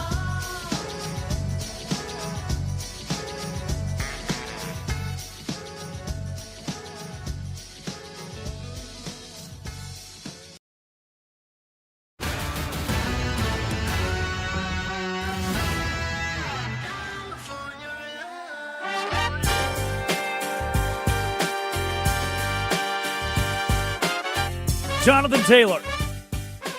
A 2-year deal is inked with the Indianapolis Colts, and Taylor is staying put. That is per Ian Rappaport and Adam Schefter. The Colts and Jonathan Taylor have agreed to terms on a 2-year, $44 million extension. $47 million is the max, $39 million guaranteed. It is the largest third contract for a running back ever, and the third deal of Jonathan Taylor's career. It is inked. This is the Drake Toll Show, Westwood One Sports, the Westwood One Sports app. Drake Toll with you, alongside Addie Bates and Laura Jimenez. $22 million per year, average annual value. You're now in the top tier of NFL running back. And we've been asking, he's been asking, please, can I get a deal done? This offseason and training camp, it was almost a surprise to see how involved Jonathan Taylor has been with the Colts as he is still waited on an extension. Can I take you back to July 30th? This is a week ago when Taylor is pressed because he's still showing up to practice despite wanting. He's not holding out. He's not holding in. He's not making a stink. He says, I want my money, but I'm going to show up and play. Here's what you're getting in Jonathan Taylor on a 2-year deal, a guy who still is on the practice field despite contract negotiations and wanting an extension. Here's Taylor just a week ago. JT, what went into your, a couple running backs who want contracts right away. What went into your decision to just pick up and go and practice? Yeah, I have faith. I mean, there have been some good conversations, and I have faith between my agent and front office. Like I said, I've already said I would love to be a Colt for life, so I have faith that things are moving in the right direction. So maybe something, Maybe you talk to someone. You know, you got tenure here, man. He does. The reporter says, so maybe there's something soon? Taylor says, I don't know. You talk to him. What information do you have? Jonathan Taylor showed up to training camp. Jonathan Taylor showed up on the football field. And then yesterday, Bijan Robinson helped push the market for running backs. This Taylor story kind of starts with Bijan Robinson. This $22 million per year deal for Jonathan Taylor stacks up right there with Bijan, who just signed a $22.25 million per year deal for 3 years with the Atlanta Falcons. He is now a part of the AAV leaders, the annual average value leaders of the NFL. Bijan Robinson at 22.25, Jonathan Taylor at $22 million, Saquon Barkley at 20.6, and Christian McCaffrey at $19 million per year. And finally, a deal is done. So it makes you wonder, I asked you yesterday, would you pay the running back? Because Bijan Robinson just got $22.25 million. Would you pay the running back? 310-840-4910. Call after call, guys, gals saying, no, I wouldn't. I don't want to pay a running back. The Super Bowl winner, the Chiefs are using Isaiah Pacheco as their starting running back to go win Super Bowls. LeGarrette Blount. I don't need an all-pro running back to win the Super Bowl. I'll go draft the rookie, use him for a couple of seasons, send him off, sign somebody for $5 million, ride into the sunset, and win.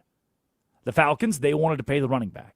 The Eagles already paid Saquon Barkley. The 49ers, they wanted to pay the running back, Christian McCaffrey. Now the Colts join into that fold.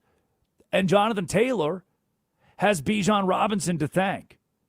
The more running backs that get paid, the more guys that Jonathan Taylor can point to across the National Football League and say, hey, that dude just got his bag. When is it time for me? That pushed the Indianapolis Colts into a deal like this. He was even asked on August 4th, the day the news came down the wire, that Bijan Robinson had signed a new contract, an extension with the Atlanta Falcons. Jonathan Taylor was asked about this. Here's what he had to say on another running back getting paid. Hopefully, actually, I gotta go talk to my agent too. I gotta go talk to him and see where things are at. I've been trying to just focus on getting better, making sure I'm staying in shape. Like I said, I have faith, so I'm going to tap in and check in with him now. You guys broke the news to me. He says, I'm going to tap in and check in with my agent now that you guys broke that news to me. You're seeing in real time, if we're going to talk about the way we did yesterday, do you pay the running back? Do you want to pay the running back? You're seeing in real time the running back market is being reset by Bijan Robinson to the point that Jonathan Taylor, the Colts running back, is going to practice saying, oh, that news means that as soon as I'm done with this media, I'm calling my agent. We're going to try to get something done. Let's dive into this. Bijan Robinson, Jonathan Taylor. Let's even compare what they did last season in 17 games. Let's throw Jahmyr Gibbs into this too. The Lions running back is up for a deal. The Lions running back, he's the next one who's going to be at training camp today with media in his face saying, hey, my turn. I'm calling my agent. I need to get my bag now. Let's dive into these three names. Jonathan Taylor of the Indianapolis Colts, who just signed a 2-year, $22 million per year deal. Bijan Robinson with the Atlanta Falcons, who just signed a 3-year, $75 million deal. And Jahmyr Gibbs with the Lions, who is still waiting on his money. It is the Drake Toll Show, Westwood One Sports, the Westwood One Sports app. Would you pay the running back? 310-840-4910. Would you pay Jonathan Taylor, Bijan Robinson, and Jahmyr Gibbs? Last year, Taylor led those three in rushing attempts by a pretty significant margin. 323 carries for Taylor. That's 80 more than Jahmyr Gibbs, and it's 40 more than Bijan Robinson. Taylor rushed for nearly 1,600 yards. Jahmyr Gibbs set around 1,200. Bijan Robinson a hair shy of 1,500 yards. On the ground, these guys, the scoring production of Jonathan Taylor was undeniable. 18 touchdowns. 13 for Gibbs, 7 for Bijan Robinson. If I'm Jonathan Taylor, I point at Bijan and say, hey, look, I had 100 more rushing yards than that guy. I had 11 more touchdowns on the ground than that guy. How are you going to let him, how are you going to let him get paid like that? But I can't get a lucrative extension. Where is my money? Within 48 hours, the Bijan Robinson deal, Jonathan Taylor got his bag. Jahmyr Gibbs is now going to say, hey, whoa, I'm looking at Bijan Robinson. I'm looking at Jonathan Taylor. And I had 616 receiving yards on top of my 1,200 rushing yards. I had a total of 18 touchdowns. That's pretty damn close to Jonathan Taylor's combined 20 between the run game and the receiving game. Where's my money? When you reset a market like this for Pro Bowlers like Jonathan Taylor and Bijan Robinson, then Pro Bowlers like Jahmyr Gibbs say, when is it my turn? And Bijan was the first domino this offseason to fall. Knowing what it will take to be the NFL's highest paid running back, Jahmyr Gibbs can walk into these negotiations and say, this is my number. If those guys can get $22 or $22.5 million per year, then so can Jahmyr Gibbs. But would you pay the running back? 310-840-4910. Would you pay the running back? 310-840-4910. The call and text line is open. For the Indianapolis Colts, it wasn't just about paying the running back, though. This is about paying the offense. Jonathan Taylor, 2 years, $44 million. Alec Pierce, the wide receiver, 4 years, $114 million. And maybe the most confusing of the names I'm about to give you, Daniel Jones, 2 years, $88 million. That is per Adam Schefter. The Colts have given huge, lucrative deals, serious contracts to quarterback, running back, and wide receiver. They've locked in their trio during the offseason. Jonathan Taylor has been a star in the National Football League for the last few seasons. You gear up for your fantasy football draft, and it's not ever shocking when Jonathan Taylor goes first overall. Same guy who back in 2021 rushed for 1,800 yards at 18 scores. The 1,800 yards are the most of his career. The 18 touchdowns were only matched last season when he once again scored 18 on the ground. Taylor limited time in 2022 and 23, but when he came back the last 2 seasons, he was spectacular again, carrying the ball over 300 times in both 2024 and 25, to the tune of 1,400 yards 2 seasons ago, and last year, nearly 1,600 yards. Jonathan Taylor is one of the best running backs in the National Football League, and the Colts now have their core of Jonathan Taylor, Alec Pierce, and Daniel Jones. But would you pay the running back?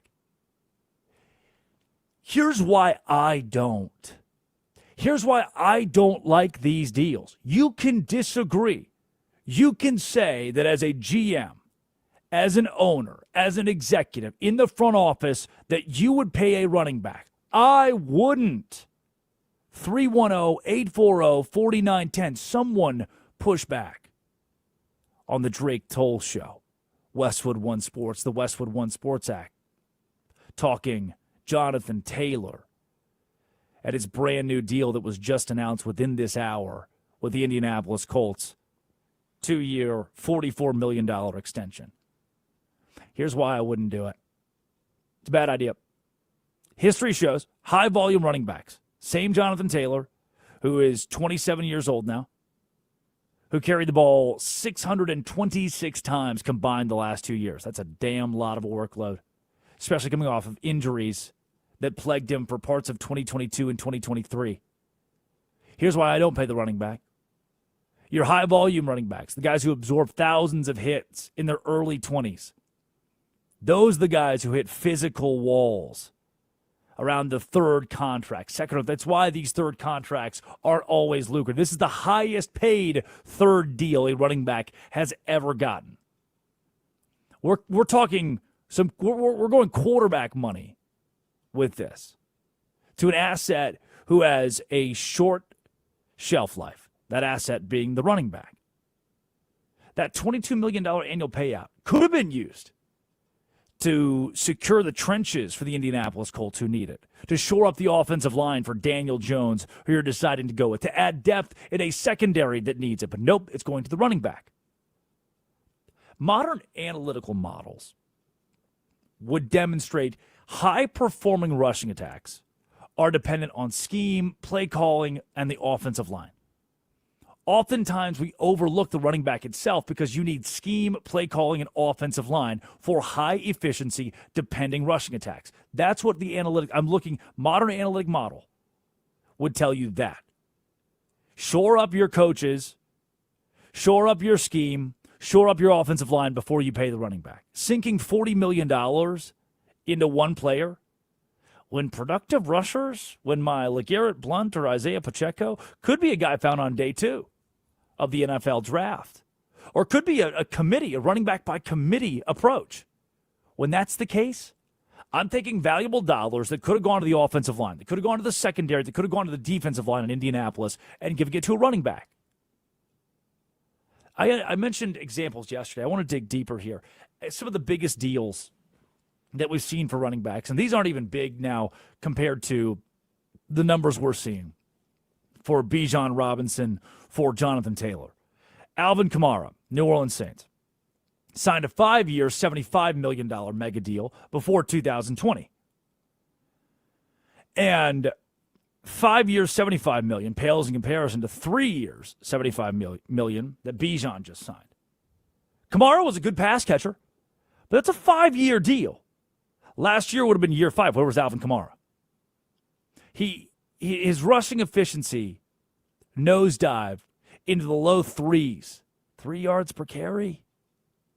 And the Saints spent years trapped in this endless cap restructure trying to manage the strain of the high-priced Alvin Kamara. What about Dalvin Cook? He got a 5-year, $63 million extension with the Vikings in 2020. Couple of good seasons after that, but then shoulder injury, hamstring injury, and it turned the whole contract upside down. His yards per touch hit career lows. The Vikings had to dump him to escape a cap hit. Why would you pay the running back? 310-840-4910. Let's take it to the phone lines and answer that question. John from South Carolina. Why not pay them? You tell me. No, I say do pay him. It's only money. They've probably got insurance on him in case he gets hurt. It's not a 10-year, 5-year deal. It's what, $18 million a year take-home-ish? Or no, what was it, 40? 22, right around $22 million, yeah. Yeah, but the guarantee was only like 19 or 18 million a year. Right, yep, So, that's correct. And the gamble is basically that $18 million if he's going to be a superstar for, 2 more years, which isn't forever. He's got a lot of mileage on his tires. But you see, people gamble money all the time to try and get him home. And if that's the guy that's going to bring him there, it's worth it. And if it doesn't, again, it's only money. And you got money if you're an NFL owner. I appreciate the phone call, John. Great take. And that's the perfect pushback. This is almost what I've been waiting for the last 48 hours, last two iterations of this show, talking running back contracts. Again, appreciate John from South Carolina with the call. 310-840-4910 on the Drake Toll Show. You can get involved. 310-840-4910. The pushback would be there's one outlier when I talk about Todd Gurley, Ezekiel Elliott, Dalvin Cook, Alvin Kamara. The outlier, it's the years. Jonathan Taylor signed a 2-year deal. When this thing expires, he'll be 29 years old. Bijan Robinson signed a 3-year deal. When it expires, he'll be 27 years old. What we were doing in 2020, what we were doing in 2018, 2019, was overpaying the running back for long-term deals. Todd Gurley, 4 years, $60 million. Zeke Elliott, 6 years, $90 million. Dalvin Cook, 5 years, $63 million. Kamara, 5 years, $75 million. Le'Veon Bell signed a deal with the Jets for 4 years. What we learned is you can pay the running back, but don't pay him for a long time. Pay the running back for 2 years. Pay the running back for 3 years. Don't pay him a 5-year, 6-year deal. Learn your lesson like Zeke Elliott and the Dallas Cowboys learned the hard lesson for. Or Dalvin Cook and the Minnesota Vikings learned the hard lesson for. Learn the lesson. Pay the running back, but pay him for 2 years. It's what the Colts just did with breaking news coming down from the NFL that Jonathan Taylor signed a 2-year deal, an extension with the Indianapolis Colts. We have Ryan from Tulsa on the phone line, 310-840-4910. Ryan, you're on the Drake Toll Show. Agree or disagree that you pay the running back? I totally disagree. I think it's a misallocation of funds. I'm from Chicago. I'm pretty old, and I was a huge Walter Payton fan. I was around that era, and yeah, you can't. It's the most battered position in football, and you just can't. You can't allocate that much money. It's just a misallocation of funds. It's unwise. You know, so I totally agree with you. Appreciate the phone call, Ryan, and that's so. There you go. Let's swing the pendulum back and forth. The contracts are getting better because they're shorter. We're not relying on a running back 5 years from now who would be 30, 31, 32 years old. However, it doesn't mean the money just fades away. Yes, I know NFL rosters, you've got money to throw around. It's only money. It's just money. It's a good take from John in South Carolina that the money is there for you to spend. But there's also a cap. You've got to find a way to make your entire roster make sense from a financial standpoint and not go over a salary cap that the NFL has. So your $44 million extension, up to $47 million, the $39 million guaranteed for 2 years, you're still spending that money that could have gone to an offensive lineman, that could have gone to a defensive back, that could have gone to a defensive tackle, the things the Colts need. But instead, they put it in the hands, in the bank account, in the trust of a running back.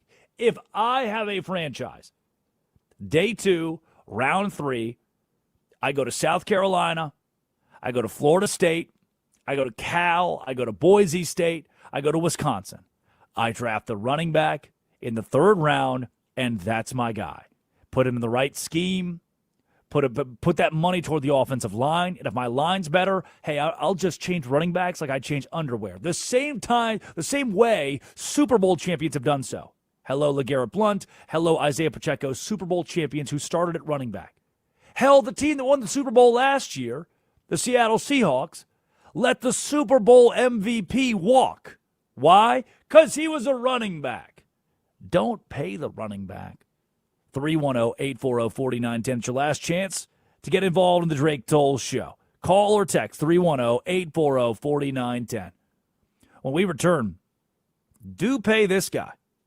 Is Aaron Donald officially coming back in the National Football League with the LA Rams? This new update is monumental for the future of a guy who might just be washed.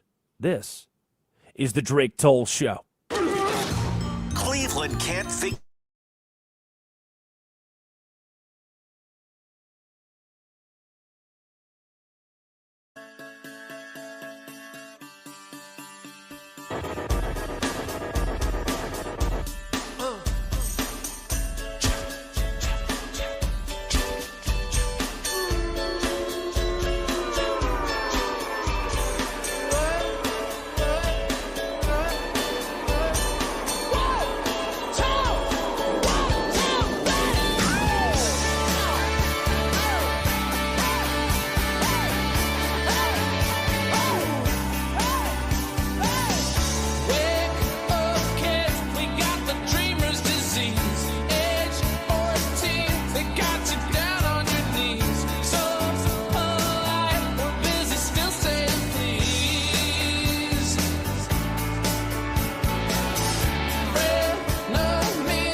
gonna get what you give.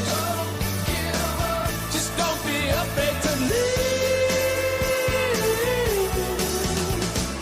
Health insurance with our flying, FDA, big bank is buying, fake computer crashes, dining, clothing, well, they're multiplying. Fashion shoots with Beckett Hansen, Courtney Love, and Marilyn Manson. You're all pics run to your mansions. Come around, we'll kick your asses.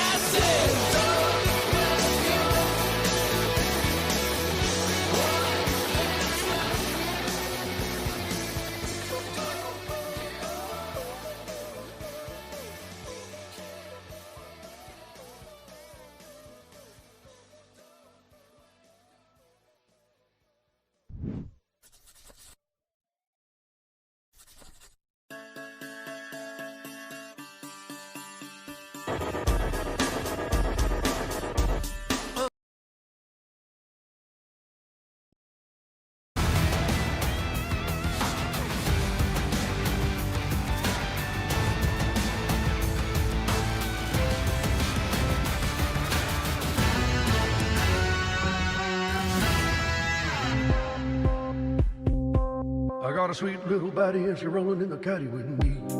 Do you pay Aaron Donald? Because he was wearing the helmet yesterday. He showed up to Rams training camps wearing the helmet, did an official workout.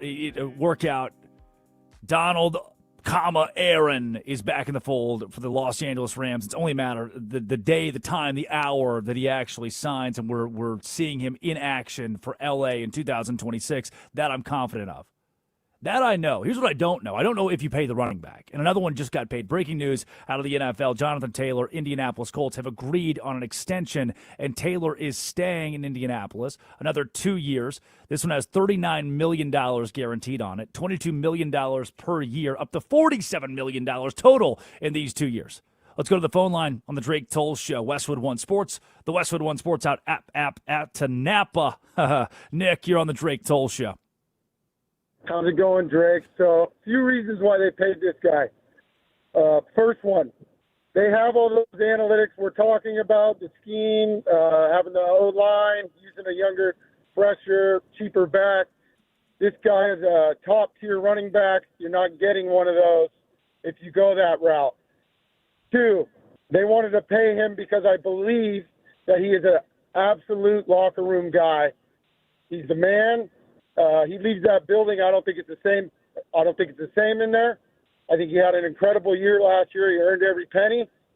On top of that, I think the league is turning back into a run league.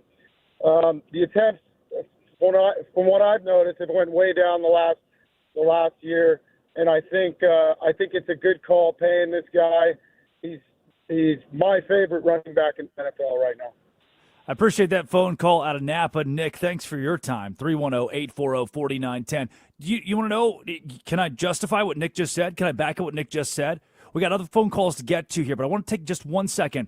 There's a clip, an audio clip, from Jonathan Taylor a week ago when he was asked, hey, a lot of other guys who haven't gotten the contracts they want, they're not participating in training camp, they're holding in, they don't want to go through the work. Why are you here? He was asked, why are you here? Here's notable good guy Jonathan Taylor.